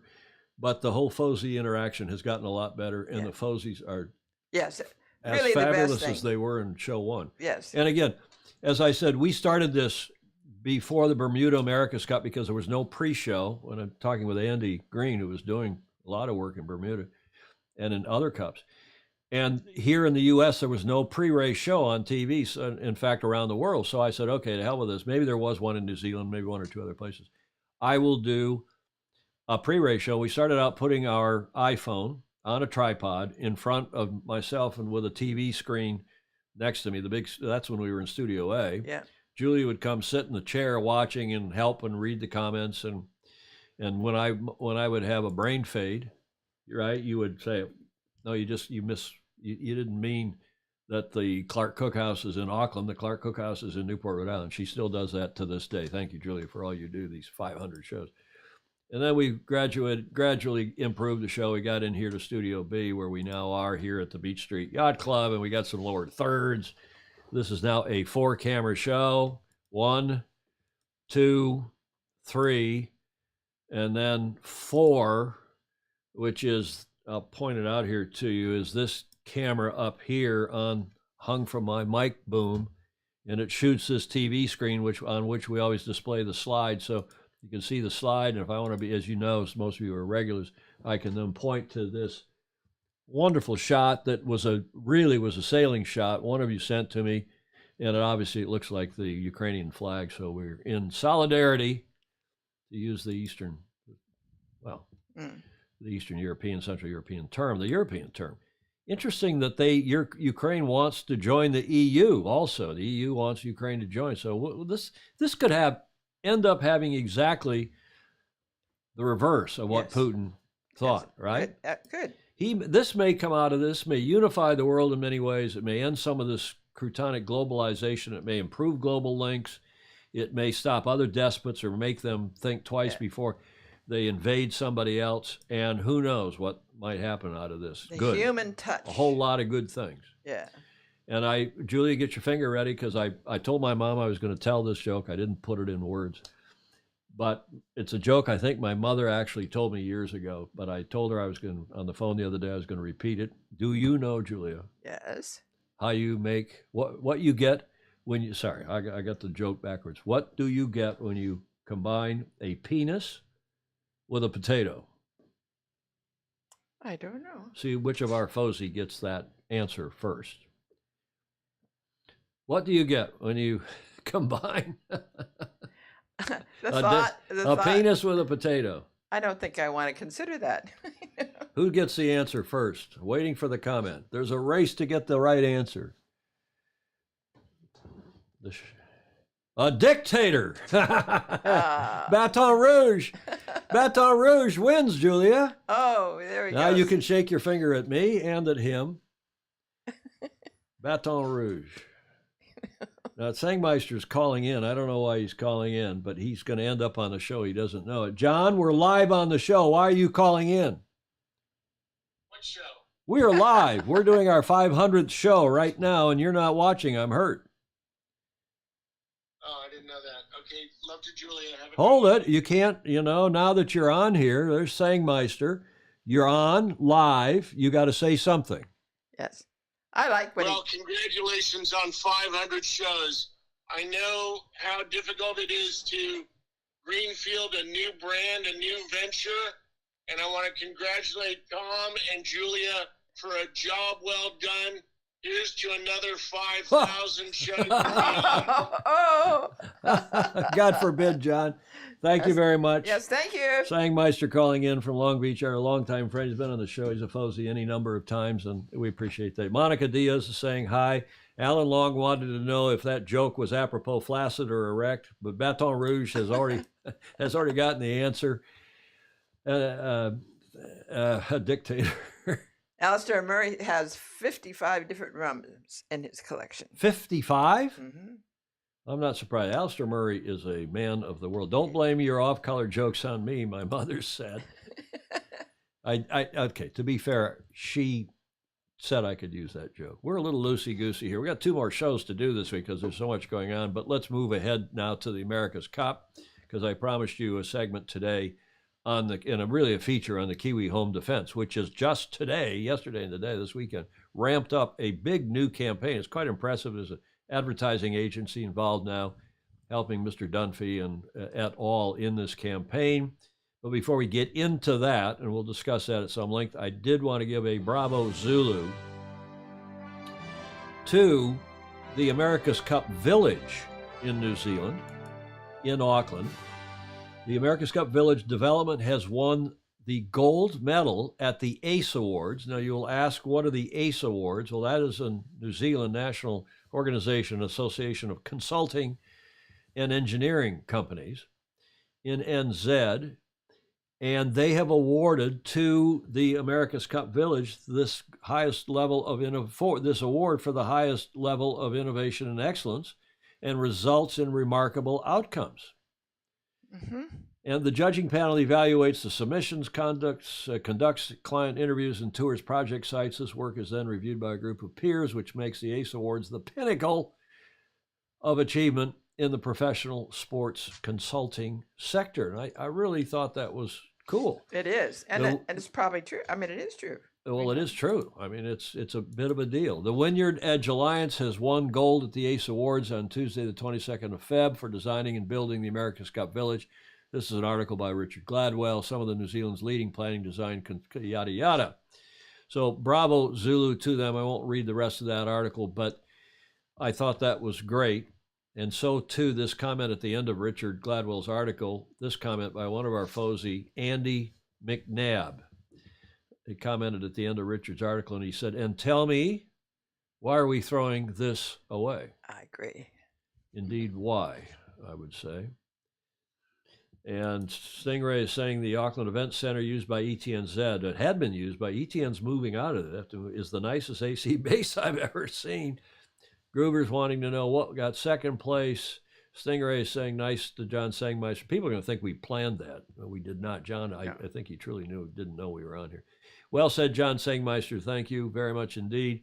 But bravo, Zulu, to this organization, to the village, the America's Cup Village, and the organization that put it together. And I really thought Andy McNabb's comment was particularly appropriate. Yes. Now, let's get to the venue issues, because this is big news. I teased it. I didn't tease it. I put it up in that show, pre-show list that we put on now at the top of the show. Malaga's Plaza de la Marina on Sunday, anti-war protest. Now, why did I put that in? Only because I had a picture from this picture was the most recent picture I could find from that plaza, which is where the cup would be if it were to be in Malaga, but it ain't gonna happen. Here's why. The Spanish central government has refused, their words not mine, to finance Malaga's America's Cup hopes. This is in Sur, the Diario Sur, that newspaper. Monica Diaz will know this paper. Sur in the English version. The government's Malaga delegate confirmed that the executive, meaning in Madrid, the central government, already has a commitment with the city so they can host the 2027 Expo. Central government's delegate for Malaga, Javier Salas, I think it is, yesterday put an end to Malaga City Mayor Francisco de la Torre's ambitions of securing financing from the state to aid the candidacy to host the America's Cup. The decision came as a surprise to the mayor, who had formally requested, I better have some more iced coffee, that the central government take on at least 20 of the 30 million euros that it would cost to expand the pier attached to the Levant dock in the port of Malaga, which would serve as a base for the competing teams. But wait, there's more. Quote, the government is working towards improving the province's infrastructures at the port, the airport, the train system, and the road network, which all depend on the state, but the government doesn't have the responsibility of financing Malaga City Hall's supposed aspirations to host the America's Cup because it escapes our area of competence, the delegate said, who assured that the executive is concentrating on getting the European funds to the province and through the state budget, ensure that the province has a just recovery, meaning from COVID, with financing towards local businesses. I thought, or just recovery financially. Yeah, finance toward local, but just recovery, yeah, financially, but coming out of COVID, because the EU is giving each of the EU countries money for, COVID relief, like we did here. And of course, the federal government gave it out, and disappeared. $750 million of it is more has disappeared, right? I mean, seriously. I know. Unbelievable. Stingray asking, does Spanish Central control port facilities in Malaga? I don't know. I don't think so. Or could the city make that needed upgrades using other money? Focus on local businesses. Yeah, Monica Diaz, but please, much better photos from Malaga City and port that than the one you posted. Okay, send them to me, please, Monica. I'm sure there are better ones, but that's the one I had from this surinenglish.com, the protest on Sunday. Ignacio Lilio Moreno, writing in Sur, Diario Sur in English. I think we said that when we first heard about it. What a great place to do it, but they can't possibly be ready. Exactly. We said, excuse me. It ain't going to happen. And it isn't going to happen. Now, John's posted some more links here. John, I can access them, but see if anybody else has any comments here online, or how about among our Zoomers? John, give us a précis of those links that you've just sent us, if you would please, John. Yeah, sorry, I thought I sent one a long time ago, but the BAO did the British Olympic Association did a very good statement about the Russia-Ukraine earlier. I thought I'd post that. It was pretty clear. I thought that was good. And then I just put up a link about Malaga, the one which I saw, which again, I thought there seems to be a lot of people saying the same thing. So something about there's no smoke without fire. Yeah, okay. Nice. So the link you've just sent us in the comments is essentially that same as this article we were just running? Yeah, so there's the first one, there was one about the BOA, and the second one was about Malaga, because I always like to be able to click through, and then you can look at it after the show. What does okay, then take us back, if you would, please. What's this BOA article, the link, the Reuters article about the BOA. What does it that just say? seems some of the major, the UK and Germany at the moment are calling for Russia to have an Olympic ban. So I guess more will probably follow suit as time goes on. So just sort of reading the room, as it were. Okay, well, thank you for that. And Monica Diaz is saying, yeah, okay, we'll get a better photo. Monica, send me anything, video, links, anything. Monica's our resident, Fozy in Spain, and very well connected, knows a lot of people to sport all over the world. Thanks, Monica. Steve Gruber. And not only that, Julia, but there are a lot of people who I run into who know Monica. Yeah. It's not, well, we just see her on here and yada, yada. But, Yeah. like Dick Anderson, for example, Yeah. knows Monica well for whatever reason. I emailed the question to that journalist Ignacio recently. He responded well, Stingray said. What did he respond, Stingray? Give us a comment or come on the Zoom. And Stingray doesn't want to come on the Zoom. You know why, Julie? He doesn't want to show his face. Yes. He doesn't want those people on Sailing Anarchy to know who he is, the famous Stingray. Monica says, I live only 30 minutes away from Malaga. Yes, indeed.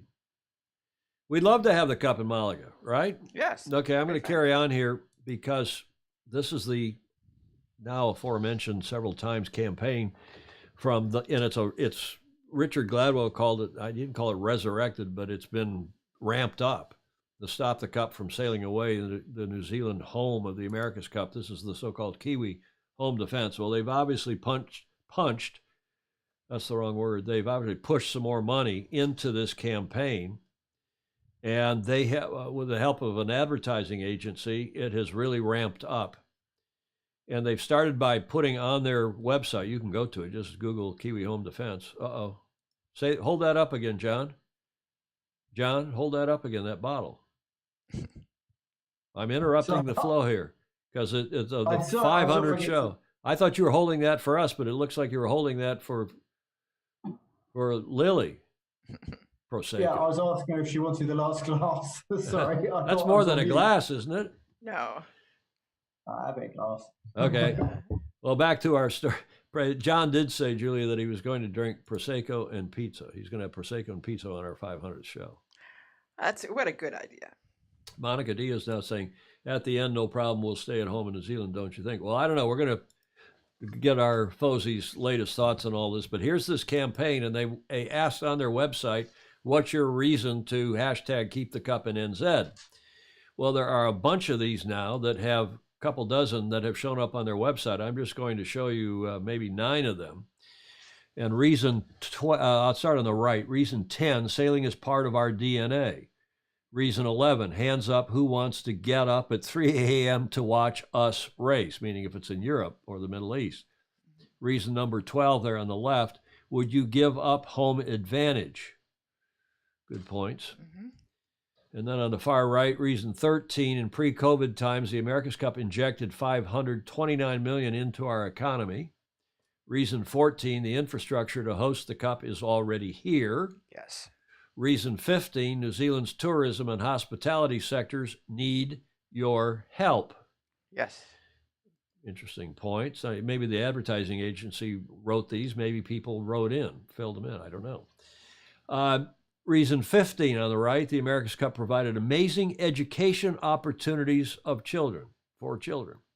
Reason 17, the last Cup promoted a mass coastal cleanup. Mm-hmm. Reason 18, we're called the City of Sails for a reason. Mm-hmm. What do you think of all that, Julia? I like all of them. Hmm? Yes, I'm a believer. And there's others, and more coming. And now our Fozy are adding to them. Alan Long, conditions and the local support. John Emmett, total live viewers due to the time zone would be higher in Europe, would it not? Maybe. You never know. It might be depending upon, I think it's more dependent on the teams, John, than anything else, and who's in those teams, as John's pouring himself some more Prosecco. It's like having a spy cam, and not quite in somebody's bedroom, but you keep an eye on these Fozy. Fog Machine, get the sheep on your side of the campaign, and the campaign is won. Come on, Julia, shake your finger at him. Never mind, I agree. I agree with him. Now there's more. They've also now been taking videos from people. And that's Michael Fay, who's had some health challenges of late. The guy was behind their 88 campaign, and Sir Michael has weighed Let's in. all get out there and tell the team and the yacht club that the America's Cup is important to our country and that we want it defended in New Zealand. Good. Sir Michael Fay. Yes. And then here's another one. Greetings, fellow New Zealanders. I have been in hospitality for over 25 years in New Zealand, and I know the positive impact that the America's Cup has on our industry. Hospitality is suffering right now, and we need to do everything we can to keep the America's Cup here. Sue Fleischel, I've met her actually. Hamish probably knows her too. Yeah. This is a Fozy. This is our longtime friend. Why at every turn has Team New Zealand rejected offers from New Zealanders to get behind the Cup? Everyone that I've spoken to wants the next America's Cup in Auckland in 2024. So let's hear what you have to say about it. Larry Keating, journalist, television, great, and so on. Another lady whom I don't know, but she is very persuasive as Hi, well. New Zealand. We want to keep the cup in NZ. I want to be out on that harbour watching. And do you know, it's a really great opportunity to reinvigorate our tourism, our retail, our hospitality. Keep the cup in New Zealand. I think it's a I'm a little tongue twisted here, Julia. I think it's a superb point. Yes, absolutely. Yeah, with those eyes and eyelashes, she could be a. I knew you were thinking it. She's pretty. She could be a presenter on Fox News here. Indeed. Yes. Okay, there's one more. And there's a bunch. By the way, there's a bunch more. This is just. I picked 5. 3 men, 2 women, and 3 people I know, including this gentleman. Not well, but he would know me from Adam. But I've met him before. This is their former Prime Minister John Key, and have a listen. Kia ora. Well, I'm here at the Hellbirds tonight celebrating the success of so many sportsmen and women. They've won awards and various events all around the world, but there's nothing more special than winning an event in New Zealand, and that's how I feel about the America's Cup. It's been great occasions when Team New Zealand has won here in New Zealand. As someone that's been involved in putting taxpayers' funds behind an event held in New Zealand like the America's Cup, I know how special it is to New Zealanders, and for me personally, I just love to see the Wairarapa Harbour light up with yet another win by Team New Zealand. So I thought that was a pretty good wrap up from the former Prime Minister, from Sir John Key. And a lot of you are commenting as well. Gordon Smith, I think the RNZ members have already answered these questions. They chose ETNZ to get the next match organized and race. You have to win it to run it. Yeah, but the club wins it, Gordon, not the team. Alan Long, one here's the sheep agreement. Couldn't get a spokesperson. Julia? Yes. That's clean. It is. That's clean. It is. Emmett saying it's cheaper. Yeah, Luca Craig, on the KHD site, you can type your reason for hosting the cup. Yes, that's what all those reasonings, where they came from, unless the advertising agency wrote a few of those. I think they must select the best or most common themed ones and post for public viewing. Well, they are. Apparently, they're also now going to run a big PR campaign, full-page newspaper ads, television advertising, and so on, and that's just now picking up steam. And I want to say bravo Zulu to them, because as you know, we have been saying here, haven't we, Julia, for quite some time, that we don't see how it's going to be anywhere else. Yeah. Malika, I think, and Monica Diaz, unless you know more or know otherwise, I think that's fallen out of bed. I know that the investigation in the Middle East continues apace from Fozy. Yeah. I mean, from Fozy. Yeah. I'm not going to say anything more than that, but Yeah. Senior serious people. I know that Mr. Dalton is leaving New Zealand. He's finally saying, okay, I'm going to get out of New Zealand, go to Europe and try to cut a deal. But as Stingray said a minute ago, where was this comment? The thing is, even in late February 22, and they're supposed to be naming the venue in a month's time or earlier, sooner, there is no other offer on the table besides from hometown Auckland. I don't think that's quite true, Stingray. I think that they have an offer, a firm offer from Jeddah. But I don't think anybody wants to go there. And another one of our Fozy, with whom I spoke yesterday, she's an American, and if she wants to put a comment in, she will, or come on the Zoom. But she insists, and she's close, and her husband are close to Grant Dalton. She insists that they are not going to Jeddah, and she said so on this show before. And I think the New York Yacht Club guys would not have signed up, and gals, but the team would not have signed up, and the club wouldn't have signed up unless they were pretty well assured it was not going to Jeddah. I think that's true too. Yeah. And I think that's probably true for Pete and Blair, who we had told you on Friday had just announced that they're signed up with the team. And they had previously, as Stingray and others of you pointed out, have said, if it's in Jeddah, we don't want to go. Mm-hmm. Now, does that mean it's going to be in Abu Dhabi or Qatar or Oman or even Dubai? I don't think so. It might be in one of those other, maybe in Abu Dhabi. Actually, the time is ticking. Well, it is. It might be Abu Dhabi. It might even be Bahrain, but Bahrain's not known as a big sailing place. But there's one other problem now, Julia, as you and I discussed at length last night. And that is that there's now a war in Europe. And as Emmett and others of you, John has said, others of you have said, who knows if this is going to go on for a week or two, like COVID was going to go on for a week or two. Flatten the curve. Yeah. It'll be over by Easter, President Trump said. Yeah, right. That was Easter 2020. It's about to be Easter 2022. I don't think this war is going to be over anytime soon. As several of you said, it's going to have long-time implications. You don't unwind some of the stuff they're just now doing. And I don't think Mr. President Putin is going to unwind his position anytime soon. Now, maybe he'll get knocked off tomorrow. Maybe somebody will go in there and take him out the way he's taken out some of his political enemies. Magnus has just said, I have a feeling that war in Europe plays beautifully into the KHD proposal. Is Magnus on? Yep. Okay, good, because I was going to commend to you. At first, I was thinking about reading it, but Magnus wrote his piece today was called Siberia. And the theme of the piece was the isolation that's starting to happen to Russia and how the oligarchs in particular, the sailors or whomever, have to be isolated. They need to be put in their own sailing Siberia. I hope, Magnus, that I've summed that up. I was going to put it on here, but I knew it was going to be a long show. But I agree with Magnus. I think this war, first of all, I don't know what's going to happen in Europe. I don't know what's going to happen in the Middle East, petrodollars and all that sort of thing. But it does play into the Kiwi Home Defence hands. Moreover, I think it gives Mr. Dalton an excuse, a way out. Yeah. And that is to say, excuse me, we got a war in Europe. I really don't think we should take the cup to Europe at this point. We got a beautifully safe place here in New Zealand. We seem to be getting out the end of our COVID problems. Yeah. And I think he could be now saying, let's go back.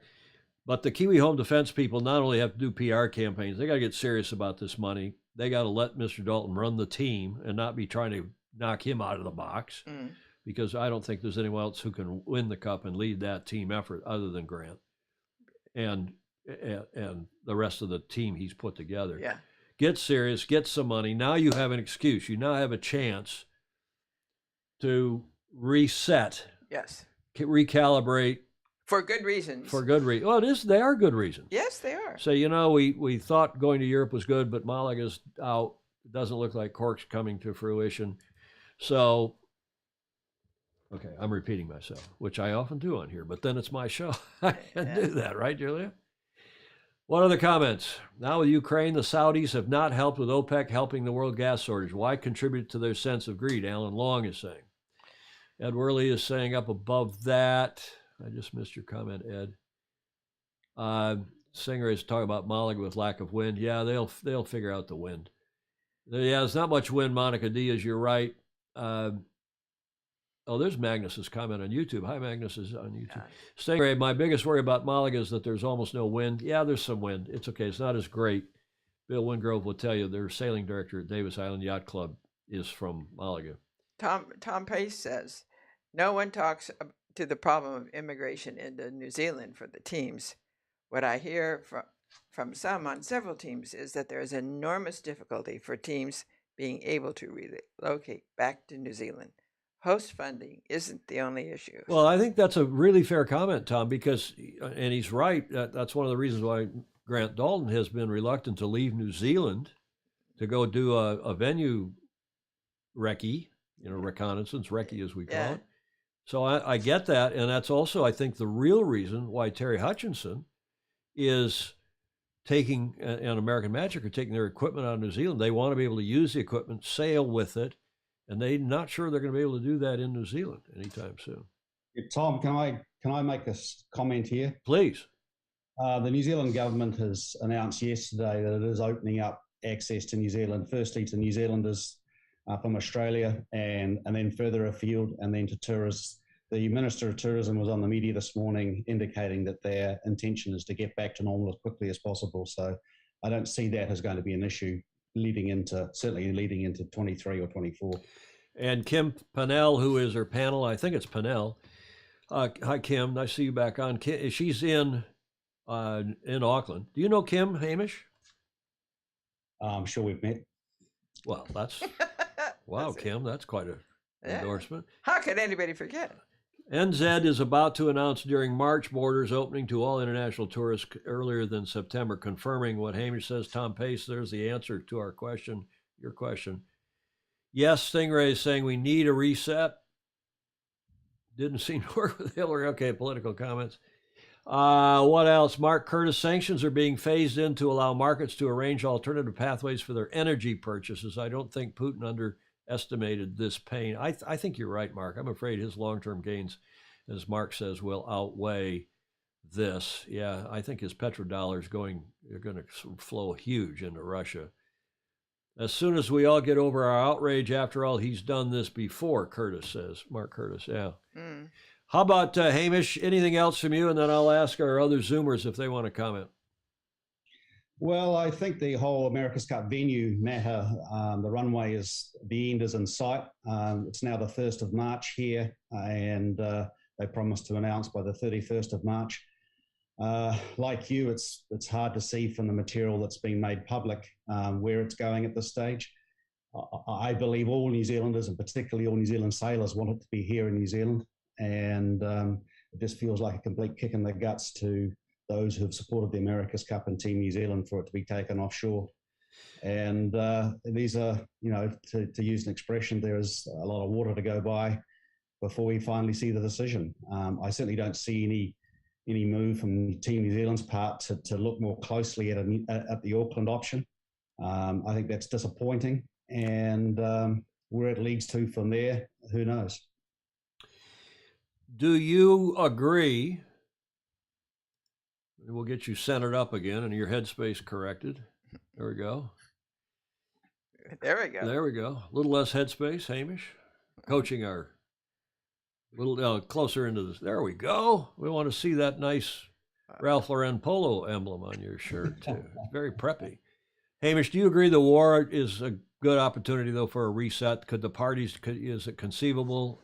And others keep telling us there's no way that Grant's ever going to talk to Mark Dunphy, and that just is not going to happen. But do you see that as a possibility now?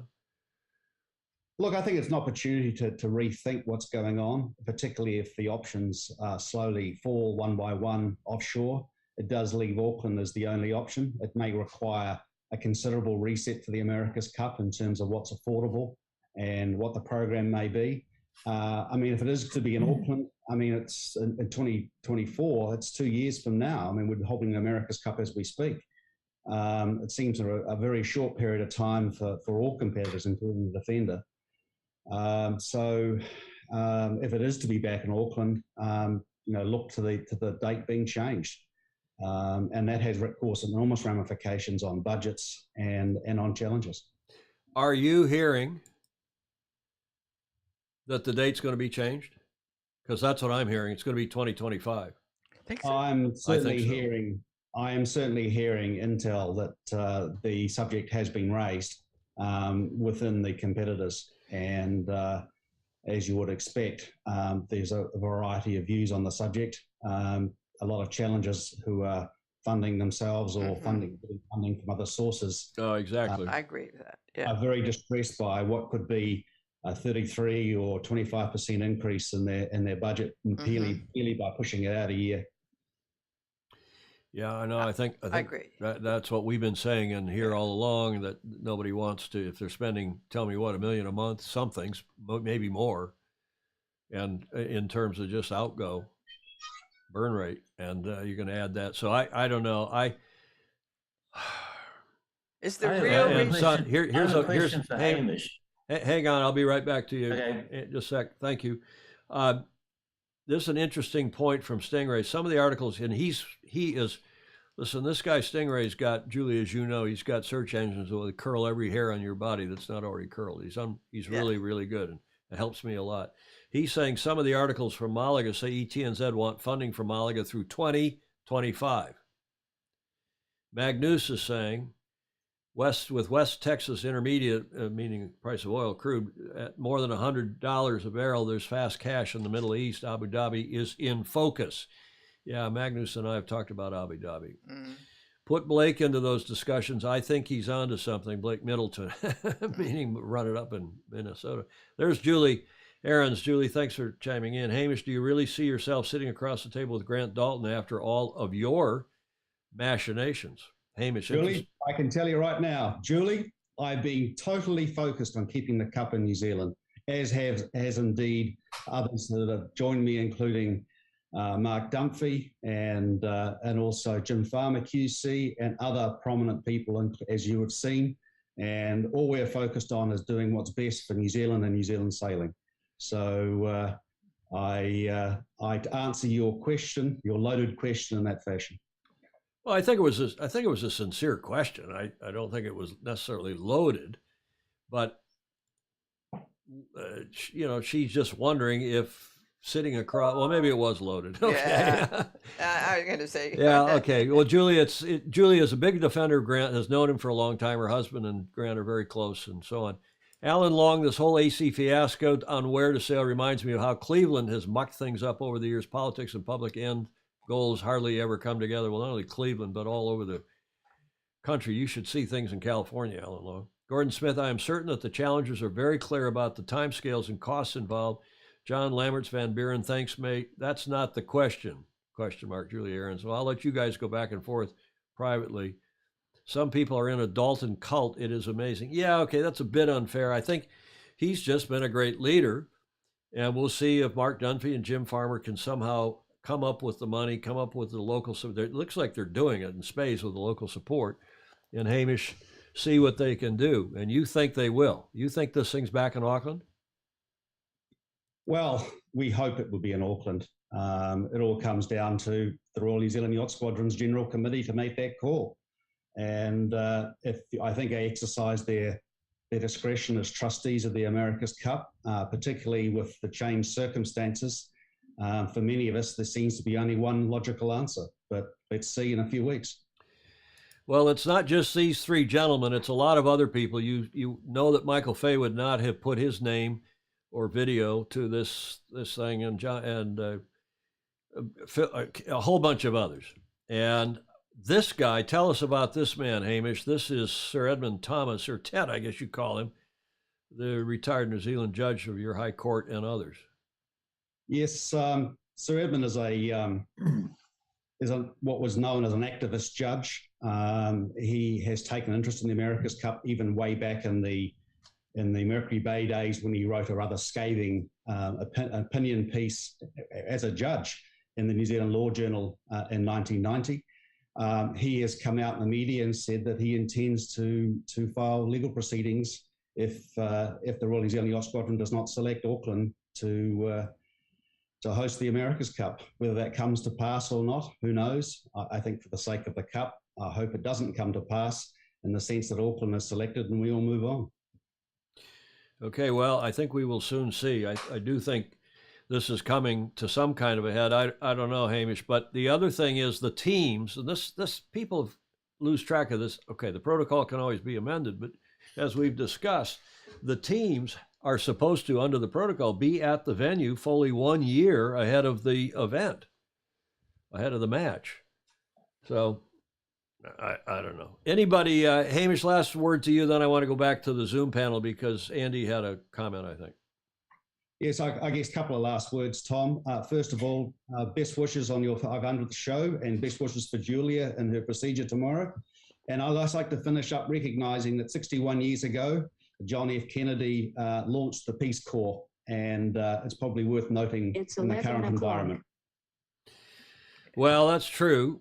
And the Peace Corps, I guess, has had, I don't know, Julia, some sort of a positive influence. Were you involved in the Peace Corps at all when you were in Washington? I was the private alternative to the Peace Corps. They were set up at the same time by... This is your National Volunteers. National Center for Voluntary Action, which is the private side of volunteerism. Yeah. Was there 60 million in this country? Yeah. And the Peace Corps was set up. Governmental. Was a governmental thing. Sergeant Shriver. Yes. I almost went to work for the Shrivers. Yeah, so did I. Oh. Okay, Hamish, I want to go back to the Zoomers, and then we have a lot of comments on here. Thank you, Hamish. You're welcome. Who else on the Zoom call? Andy, you wanted to say something. I was going to ask Hamish a couple of questions. Please do. Carry on. Not going away.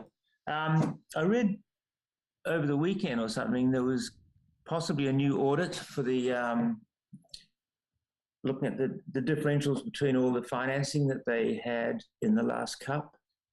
And the other one that I was reading about, the Auckland mayoral competition, and one candidate has aligned himself with Team New Zealand apparently, and then they're talking about some America's Cup regatta being, not America's Cup event being held in Auckland.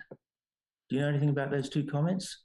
Look, I can't really add any further in terms of the audit. That would tend to be a government-run process. I have no information to add regarding that.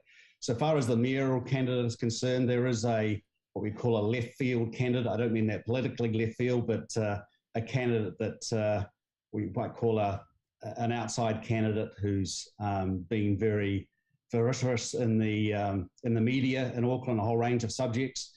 And I believe that he has had some communication from Team New Zealand. Well, no, he got it. Hamish, he got in the press. And the thing Andy's talking about, there was a guy called, I think his name's Molloy, Mollloy. Is that right? Yes.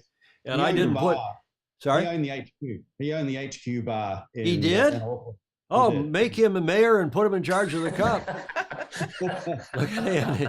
Perfect. Andy, you know the HQ? There's some suggestion. HQ is the Clark Cookhouse of Auckland, or at least of the I mean, it's very popular, and during the Cup it's been very. He owns is it still there, Hamish? I heard rumors that it had been closed, but I stand to be corrected on that. Lots happened in hospitality in Auckland over the past couple of years. But there's a suggestion that he was approached to help run an America's Cup World Series event in Auckland next year. Yeah, good. Okay, Andy, did that answer your questions? One of them, anyway. Yeah, pretty much, yeah. Thanks. Mary Jude, Christopher, John. I think is that Jody over there? Yep, it's Jody. He's doing his TikTok. Jody, get yourself in there so we can see you. You got to unmute yourself, please. Jody, can you unmute yourself? There we go. There he is. Baby Shark. There it is. Lighten this mood up a little bit. Let's get some Baby Shark going on. We already did it. We already did that segment. Yeah, I know. I was sanding Gyprock, so I was very busy. So it's what, Tuesday there. What's the mood in Australia with all this madness in Europe?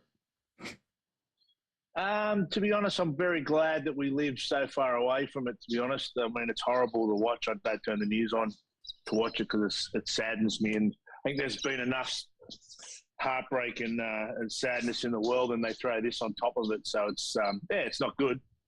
It's not good. I don't have any political opinions, mate. I don't like war and I don't like politics. So there's two of my sports that are I'm not going to comment on. How do you think it's going to affect our sport? I think the world's got more problems than bloody sailing sport, mate, to be honest. It's Who knows, mate? Who knows? Okay, I don't know. well, that's fair enough. But I don't know. We'll see what I world. I feel sorry for, like Kyle Langford, for instance. He was just here in Lake Macquarie 3 weeks ago, and then took off and went and jumped on Comanche to do the Rourke. And these sort of guys, it's their livelihood that it's going to be affected. It's now the Artemis program is pretty heavily sponsored by Gunvor, and there's so much that gets affected by it. And the politics of sport should never be joined up, but we all know that's never going to happen. So anyway, indeed. What, it's sad, mate? It's sad. There's nothing good going to come out of it. I can't see any good coming out of it. How about our friend and our mutual foesy friend Leonard Takahashi? Is he still with you? You babysitting him? I booted him yesterday. He's gone. He's on a plane as we speak to Miami.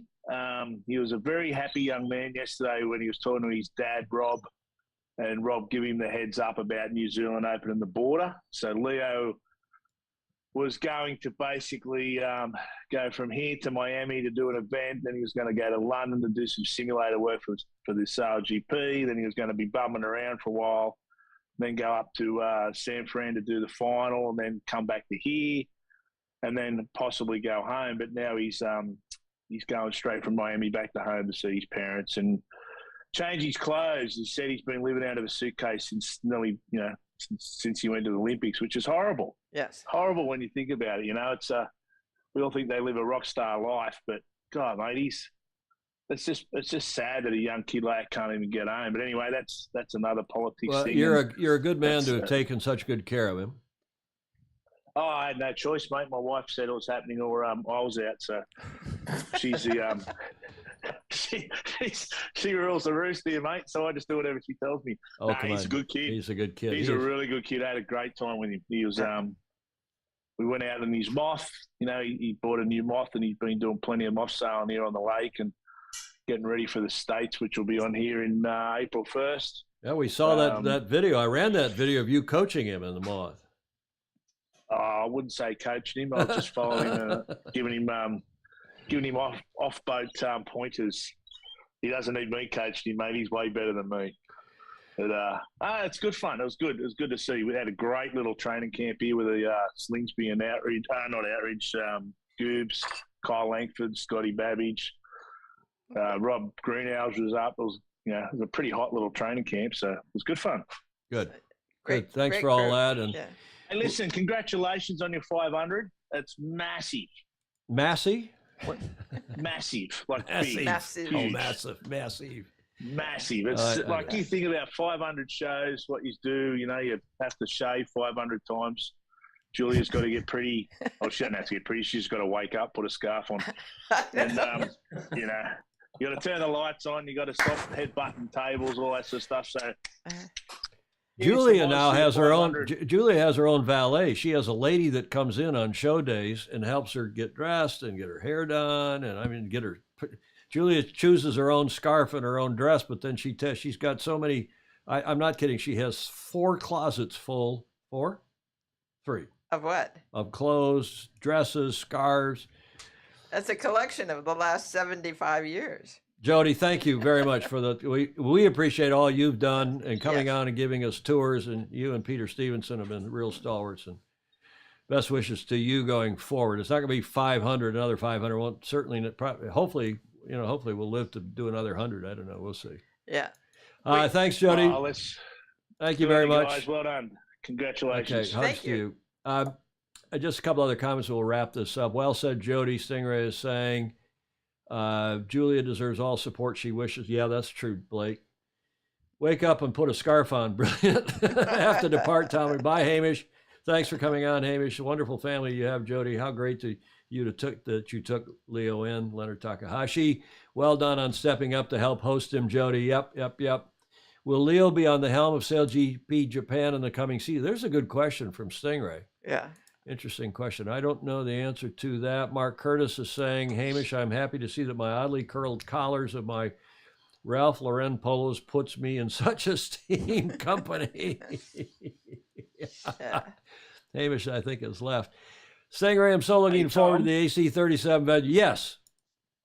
sorry to butt in, mate. Can Please. I just someone just asked a question about Leo, and it's probably a good time that Annie to announce this, but I've just started my own little sailing podcast, which I've been wanting to do for a million years. Great. I'm such a procrastinator, and my family bought me one of those Road Podcaster Pros, and I've been trying to work it out, but I'm technically a git. Anyway, we sorted it out, and I did my first podcast is Leo, because he was here, and I thought that's just easy. And then one of the questions I asked him was exactly that. You know, does he see himself steering the AC, the Sail GP? And he said yes, he's keen as. So, I'm guessing Nathan will eventually drift off to the Wonder or do something else, or whatever. Well, he's going to be tied up. A lot of our Fozy here last Friday thinks that ETNZ will have a double helming scheme. Double helmet, he'll be on one wheel and Pete will be on the other. What do you think of that? I think it's a no-brainer that the 40-footers are going to do it. You know, there are 4 people on the little boats and you can't cross. So why would you build a little test boat in that configuration and then change it up to your cup boat? So I think it's going to be, the whole aero thing changes up. You don't need it. You can end plate a lot better. You don't need people running from side to side. So, there's the safety aspects there that, what Italy did was really smart. It was fast. Well, we weren't so sure at the start. Yeah. Remember, there was a lot of skepticism. I certainly was skeptical. But, it did look smart in the end. Stingray's saying awesome. Go ahead. I think if you've got a skipper flying the boat as well, you have a better feel. If you're flying the boat and you know how a certain thing reacts, or you feel the boat sort of kick or do whatever, and you try and catch it, if you've had the helm in, like the wheel in your hand, that's got to be a help when you're flight controller. It has to be. Exactly. It has to be. It's like, So I think most teams will run that program, which then you can do a whole heap of different things with your sail plan and your end plating, and it's all about aero now. Jody, info for this podcast, Alan Long is asking. It will be coming out on the Bang in the Corners page, and I'm hoping I've just got one more to do, and this is well breaking too, Tom. This is hot off the press. I haven't told anyone this, so mate, you're spoiled. all 7 people will want to listen to it. So hopefully it'll be out in probably early next week. Good. And we have a really good lineup of people keen to come on, and it's more about just getting to know them, I guess, which is cool. Well, that's great news. Julia's shaking her head yes, nodding her head yes. This is great news. Is it video podcast or is it audio podcast? Just going to be audio, so you can plug it in your ears and go for a walk or whatever. Well, you don't want to be looking at me, mate. We tried. No, we love to look at you. We, by the way, Rode is Rode is an Australian company. Are they? Yeah, RODE, and this device that he was talking about, the Rodecaster Pro, the RCP, that's this mixing board which we've had now for a year and a half, and it is the cat's meow in podcasting, live streaming, and so on for audio control, at least, especially if you're a one-handed paper hanger like I am. Yeah. And this, you can do the sound effects, Jody, and rim shot and crickets, and plus really good control. Well, did you get Rode microphones as well? RODE? Yeah, I did. My wife got it all for me for my 50th birthday. So they all pitched in, and because I've been bashing on about it forever, so they all bought it for me. Pretty big expense, and so I said, right, well, time's up. I've got to do it. Yeah, by the time you get the mics and the stands and the so-called RCP, the Rodecaster Pro, it's $1,000 probably. Well, great. Everybody's saying Banging the Corners. What a great name. Yeah, that's the website that Jody's had for some time. Jody Shields is hot as usual. Gordon Smith is saying, bye, John Lammerts, Van Buren. He's thanking you. Danke, Julia. Danke schön. Rob Sternstein says, we'll all support you, Jody. And I'm sure that's true. After my 8 years at Heaven Can Wait race, I'm forever changed by Lake Macquarie. Middleton is saying up in Minnesota. Bravo Zulu, Julie Aaron saying, let me introduce Susie and Pamela. Pamela Corner, I'm banging out. Gordon, Julia. That comment was cretonic. Gordon, you're going to give him. Ted Ryman is saying, replying to Blake Middleton, I'm ashamed to say that we only water skied on Macquarie when I lived. Oh, he lived there. Ah. Okay, Fozy and friends, let's talk about Fozy. And are there any, Jody, I'm going to let you go back to the, don't go away, see if anybody else on the panel has a comment at this point. Yes, Tom, I'd like to just congratulate you and Julie and the rest of the Fozy for the 500 shows. And hope you have at least 100 more. Well, we'll keep going. As I say, we do it for all of you folks. We love it. We love the community that you all have built, helped us build. And I tell you, Mary Jude, the only thing I'm sad about is that Julie is more popular than I. Oh, don't be silly. Huh? Don't be silly. See, I'm love it because of the Fozys. I learn something every time, and I learn how wonderful you are. So it's it is amazing how much we learn on here, isn't it? And from each other. And yeah. like that rum segment. Okay, I don't know how useful any of that is, but it was fun to go off into that. into the rum corner. Thanks. Yeah. Thank you very much. Speaking of Fozy, we haven't done the other person who is more popular on here than I, and maybe not as popular as Julia, but we have Emmett's report. He actually, bless his heart, I wasn't expecting one today, but sure enough, it came through about an hour before we went to air, and it's quite enjoyable. Have a look. Train hard, sail easy from Master Mentor, John Emmett. This time, Will Lilly. Oh, how fun. Hi, Tom, Julia, and all the Fozy. As you can probably guess from my background, I'm not in Weymouth or Southampton. I'm actually on holiday. So this is probably my first holiday in over a year with my lovely wife, Lily.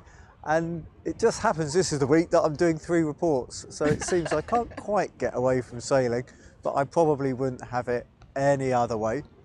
So this weekend I was actually meant to be going on holiday first thing Saturday, but I ended up going to the Dinghy Show, which is run by the RYA in its new home of Farnborough. Really modern exhibition centre.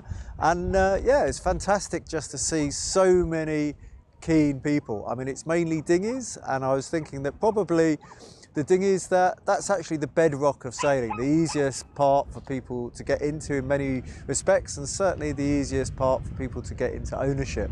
So yes, I was meant to be going to holiday on Cornwall, which is more or less straight west of Southampton and Weymouth. God, we have some dogs having fun on the beach just to prove this is filmed live. And I got a call, and unfortunately we had the prize giving of the Sail Juice Winter Series, and the main presenter, who always does an amazing job, Andy Rice, got COVID, and he was still testing positive the morning of the show. So I stepped in and I went up, and I did the prize giving there.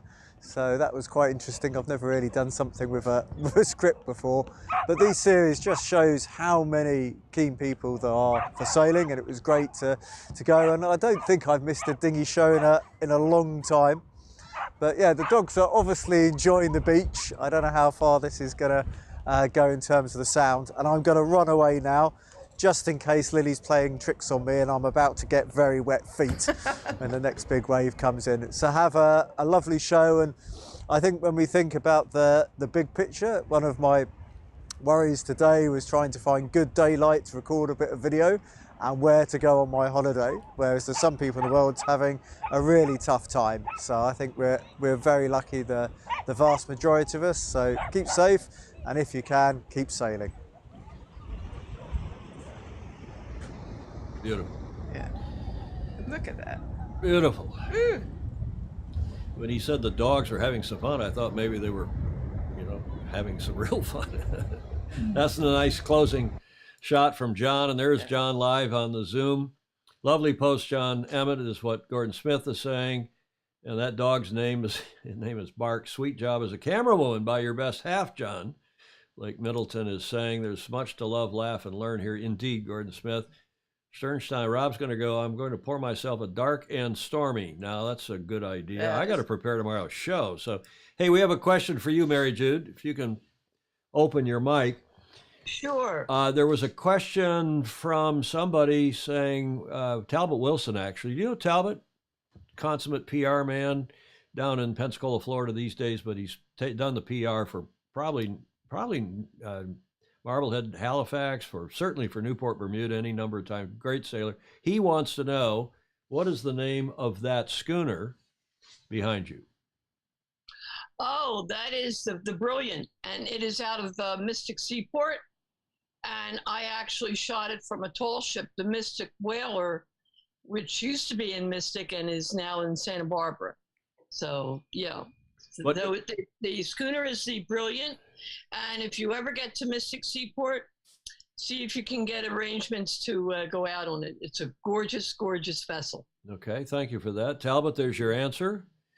And Julia, with the Ukrainian flag up there, I've got one more thing to, before we let the segment from John go. Does that look good? Speaking of Shrove Monday and Shrove Tuesday and Mardi Gras and those pastries we saw at the top of the show, Mark Husted was telling us about. John sent this. This was the kind of a coda or a PS, a postscript to his report. And he said, I think by the end of this holiday, I will have turned into a pasty. Lily insists that we try at least one new one every And she's right. You think she's right? Absolutely. So, John, thanks again for that report. Terrific stuff. Thanks for that little background for Mary Jude. And with that, we are going to wrap this up into the D block here and our Whiskey Tango Foxtrot segment. It's all clean.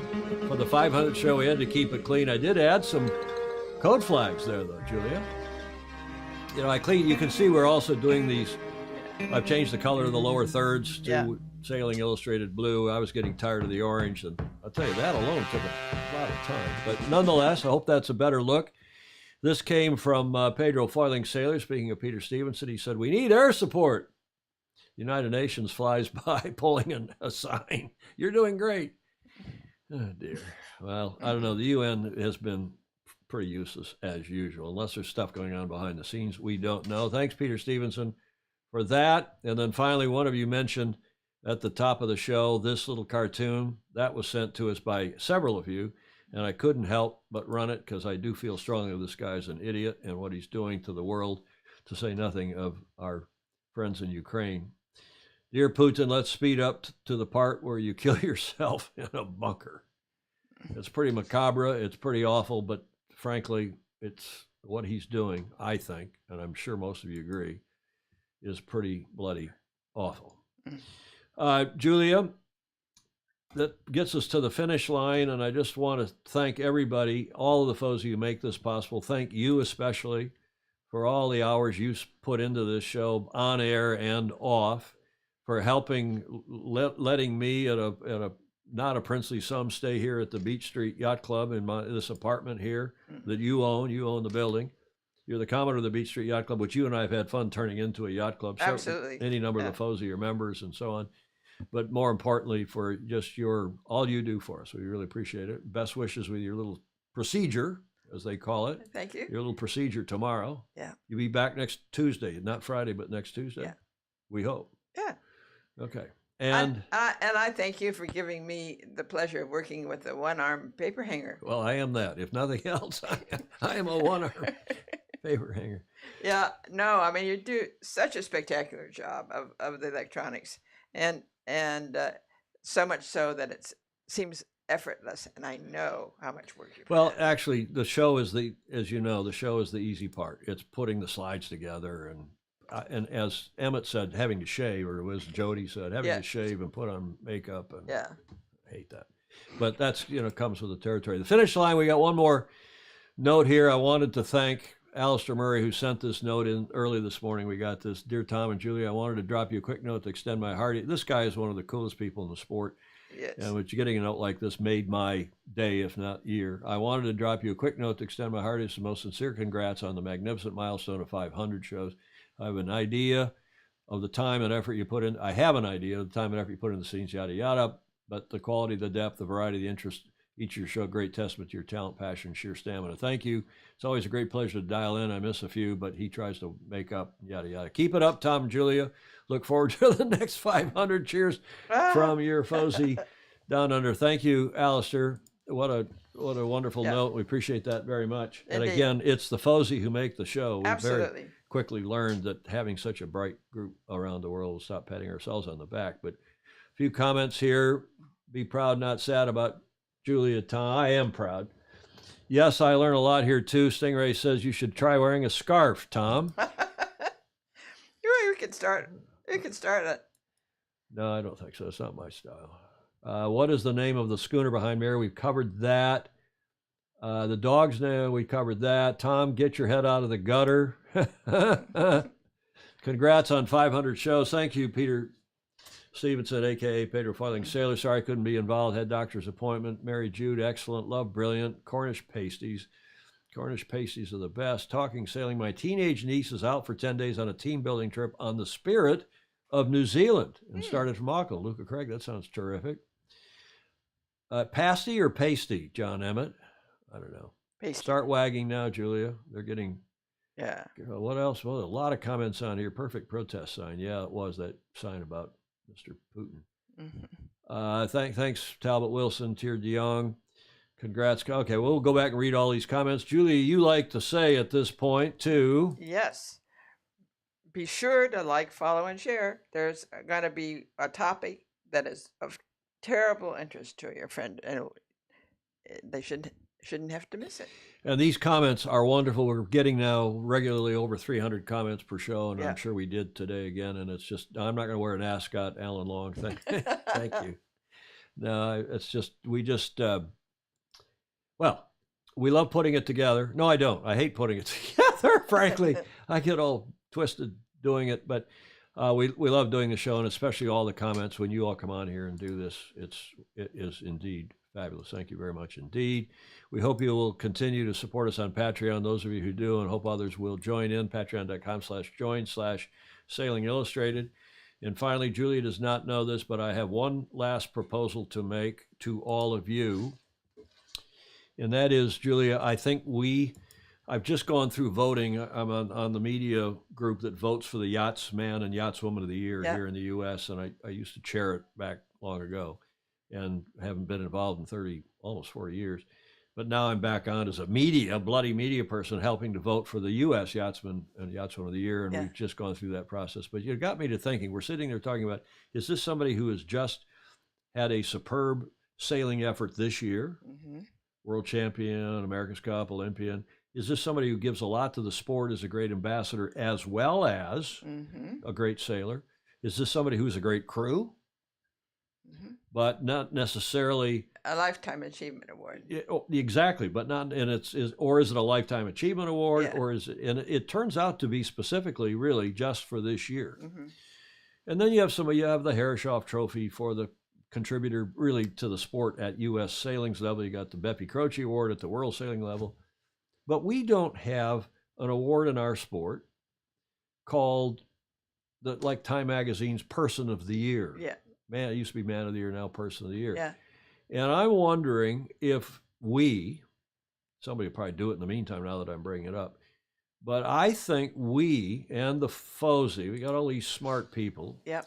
We should figure out a way to nominate and vote for and name and salute the yacht racing, not sailings, yacht racing's Person of the Year, and recognize that person. Internationally. Yep. This is an international global show. The Person of the Year in our sport, who might be, I'm just throwing this out. I'm not saying this is the right person or the right year, but if Sail GP keeps going the way it's going, and the job that Larry and Russell have done, and he doesn't need any more awards, but the job that Coots has done, and I don't see eye to eye with Russell and everything, right? But for instance, you would say, by God, what a terrific job Coots and Sail GP have done. We think he's had more impact on the sport, positive impact, with the moths and the wasps and the Endeavor program and so on.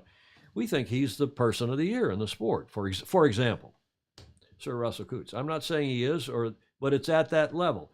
It might also be somebody that we never heard. It might be somebody running the program that we saw that at Ted Ryman down in Cape Town that they're doing for all those kids to get kids sailing out there and racing and introduced to sailing, yada, yada, yada.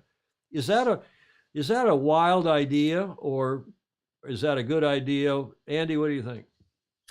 Well, actually, I think it's a great idea. It just, at the beginning of the show, I just want to give a shout out, to use an old cliche, for Stuart Childerley, who has just been nominated or got the job as secretary for the J-Class Association from oh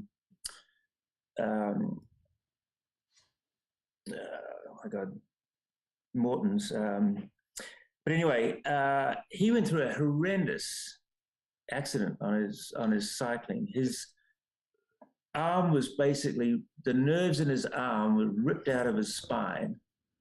And when I was talking to him just afterwards, he said, I think I'm going to have to get it taken off, take the arm off. Since then, he's undergone a lot of therapy, and he's got feeling back in his fingers, he's got feeling back in his forearms. But I mean, Stuart's a double Olympian. I think a lot of people know him, double Etchells world champion, race committee, PRO. And he had signed with Louise Morton to take over the J-Class Association about 3 days before his accident. Anyway, he has made such a recovery since then that he is going to St. Bart's to take over the position. Great. So if you're gonna, yeah, no, I don't know him well, but I've been following a little bit that whole case, and I think that's a great suggestion, and maybe we can. But that's the idea. It's somebody who then has not only made a huge contribution, maybe has had a struggle and goes on to do great things and had a huge Time Magazine's Person of the Year. Yeah. Sailing Illustrated's, the Fosey's Person of the Year. Blake Middleton says, yep, I think it's a good idea. Thanks for the comments about Stuart Childerley. His health challenges make my own look tiny by comparison. John Emmett saying, yes, great race officers at the Olympic Games, particularly in difficult places to run the games. Julie Aaron saying, yep, great idea. Julia, what do you think? I think it's a good idea. You don't seem enthused. I'm not this minute, but ask me You got tomorrow. other things on your mind. Stonking idea, Gordon Smith said, which is a positive. Yeah, I think the Person of the Year, yacht racing's Person of the Year, you all decided. Does it help promote us? Yeah, probably a little bit. That's not the purpose of it, because I just realized there's no recognition, and I don't want to see it politicized. I want people like you making the decision, nominating and then voting on those people, and we'll figure out a system. We'll get McIrvin and... McIrvin wasn't on. Yeah, he was. I know, but... No, he didn't come. He was on the Zoom early on. I saw him. But he had to run. He told me he wasn't going to be able to stay very long. But support us on Patreon. Leave comments even in replay. Go back, Julia, and read the comments, as you always like to say. Yes. And we want to thank those who have given us visuals again and audio for today's show, as always. And a reminder that we will still do 2 more shows this week. We'll do tomorrow. God, internet and maybe... more coffee willing, I'll get a show. Well, I've got it half put together for tomorrow. Regular shows tomorrow and Friday at 2000 UTC, the normal time. Shows number 501, the Levi Show. Jody call it that? Yeah. The 501 show, but we won't have Julia here. We will have her suggestion, and I think it's a great idea. We've got a gentleman joining us who's a Fosey. He was on the show earlier today, David James, who is a lifelong sailor. He's a member of San Francisco Yacht Club, St. Francis Yacht Club, and the Royal Hong Kong Yacht Club. Lived there in Hong Kong for a while. It is a very worldly, bright guy. Not Julia, notwithstanding that he also went to Stanford. Yes, we forgive him for that. I'll forgive him for that. You love him for that. I do. And he's going to sit tomorrow in Julia's chair. Not going to fill her shoes, but he's going to sit tomorrow in Julia's chair. And David James will be with us tomorrow and Friday, and hopefully you're back on Tuesday. Yeah, he's a font of information. And he is that. He's a terrific guy. Thanks, Alan. An impromptu 500 show. Thank you. Thanks, Blake Middleton. Blake knows him. He was a member of his sailing team at Stanford. And Blake's going to nominate Stuart Childerley right now for the Sailing Illustrated Person of the Year. Good stuff. Anything else? Andy, you want to wrap up? Anybody else online on the Zoom? I'm good, thanks. Anybody else? I just want to say thank you very much. I'm a fairly new adherent to your show, but it's definitely a lot of fun, beneficial. Okay. That's nice. Thank you very much. Thank you very much. Anyone else? Thank you very much. Thanks, Thanks Mary very Jude. much, all, and bravo Zulu. Aha. Thank you, Christopher. Bravo Zulu to all of you. And just finally, one other comment, Julia, is that we have a guest tomorrow, too, Tom Hansen, who has very kindly put off. He was going to go Friday, and then I said, well, let's go next Tuesday because of the thing we did on Friday was going to be about the war and so on. And then today's special show. Tom Hansen is going to be our guest tomorrow live, talking about getting kids onto offshore boats, something we've all talked about here on this show a lot, apropos of my new slide here that I've just added for our outro slide. That's a big boat series slide here in the bay, but it's beautiful, colorful. I don't think it's Daniel Forster. I think it's Sharon Green. But he will be our guest tomorrow. And Chris Exley, who's also a FOSI, we've taped an intro to that, which I'll also air tomorrow. Oh, good. So it should be terrific. You can watch it laying in your hospital bed, because if you haven't been surged or put into the OR tomorrow yet. Julia, big hugs. Thank you. Best wishes for success on all that. Hugs to all listening, and thanks for all that you do for us. Yeah. Well, again, it's not a huge deal. It's a deal, but it's not. Yes. Not a big deal. Bravo Zulu, and Godspeed to you and everybody watching. Thanks, everybody. We'll see you tomorrow for our regular Tuesday show. We hope you have a great evening or morning. In the meantime, we hope you can sail fast, sail safe, and have fun. Ciao.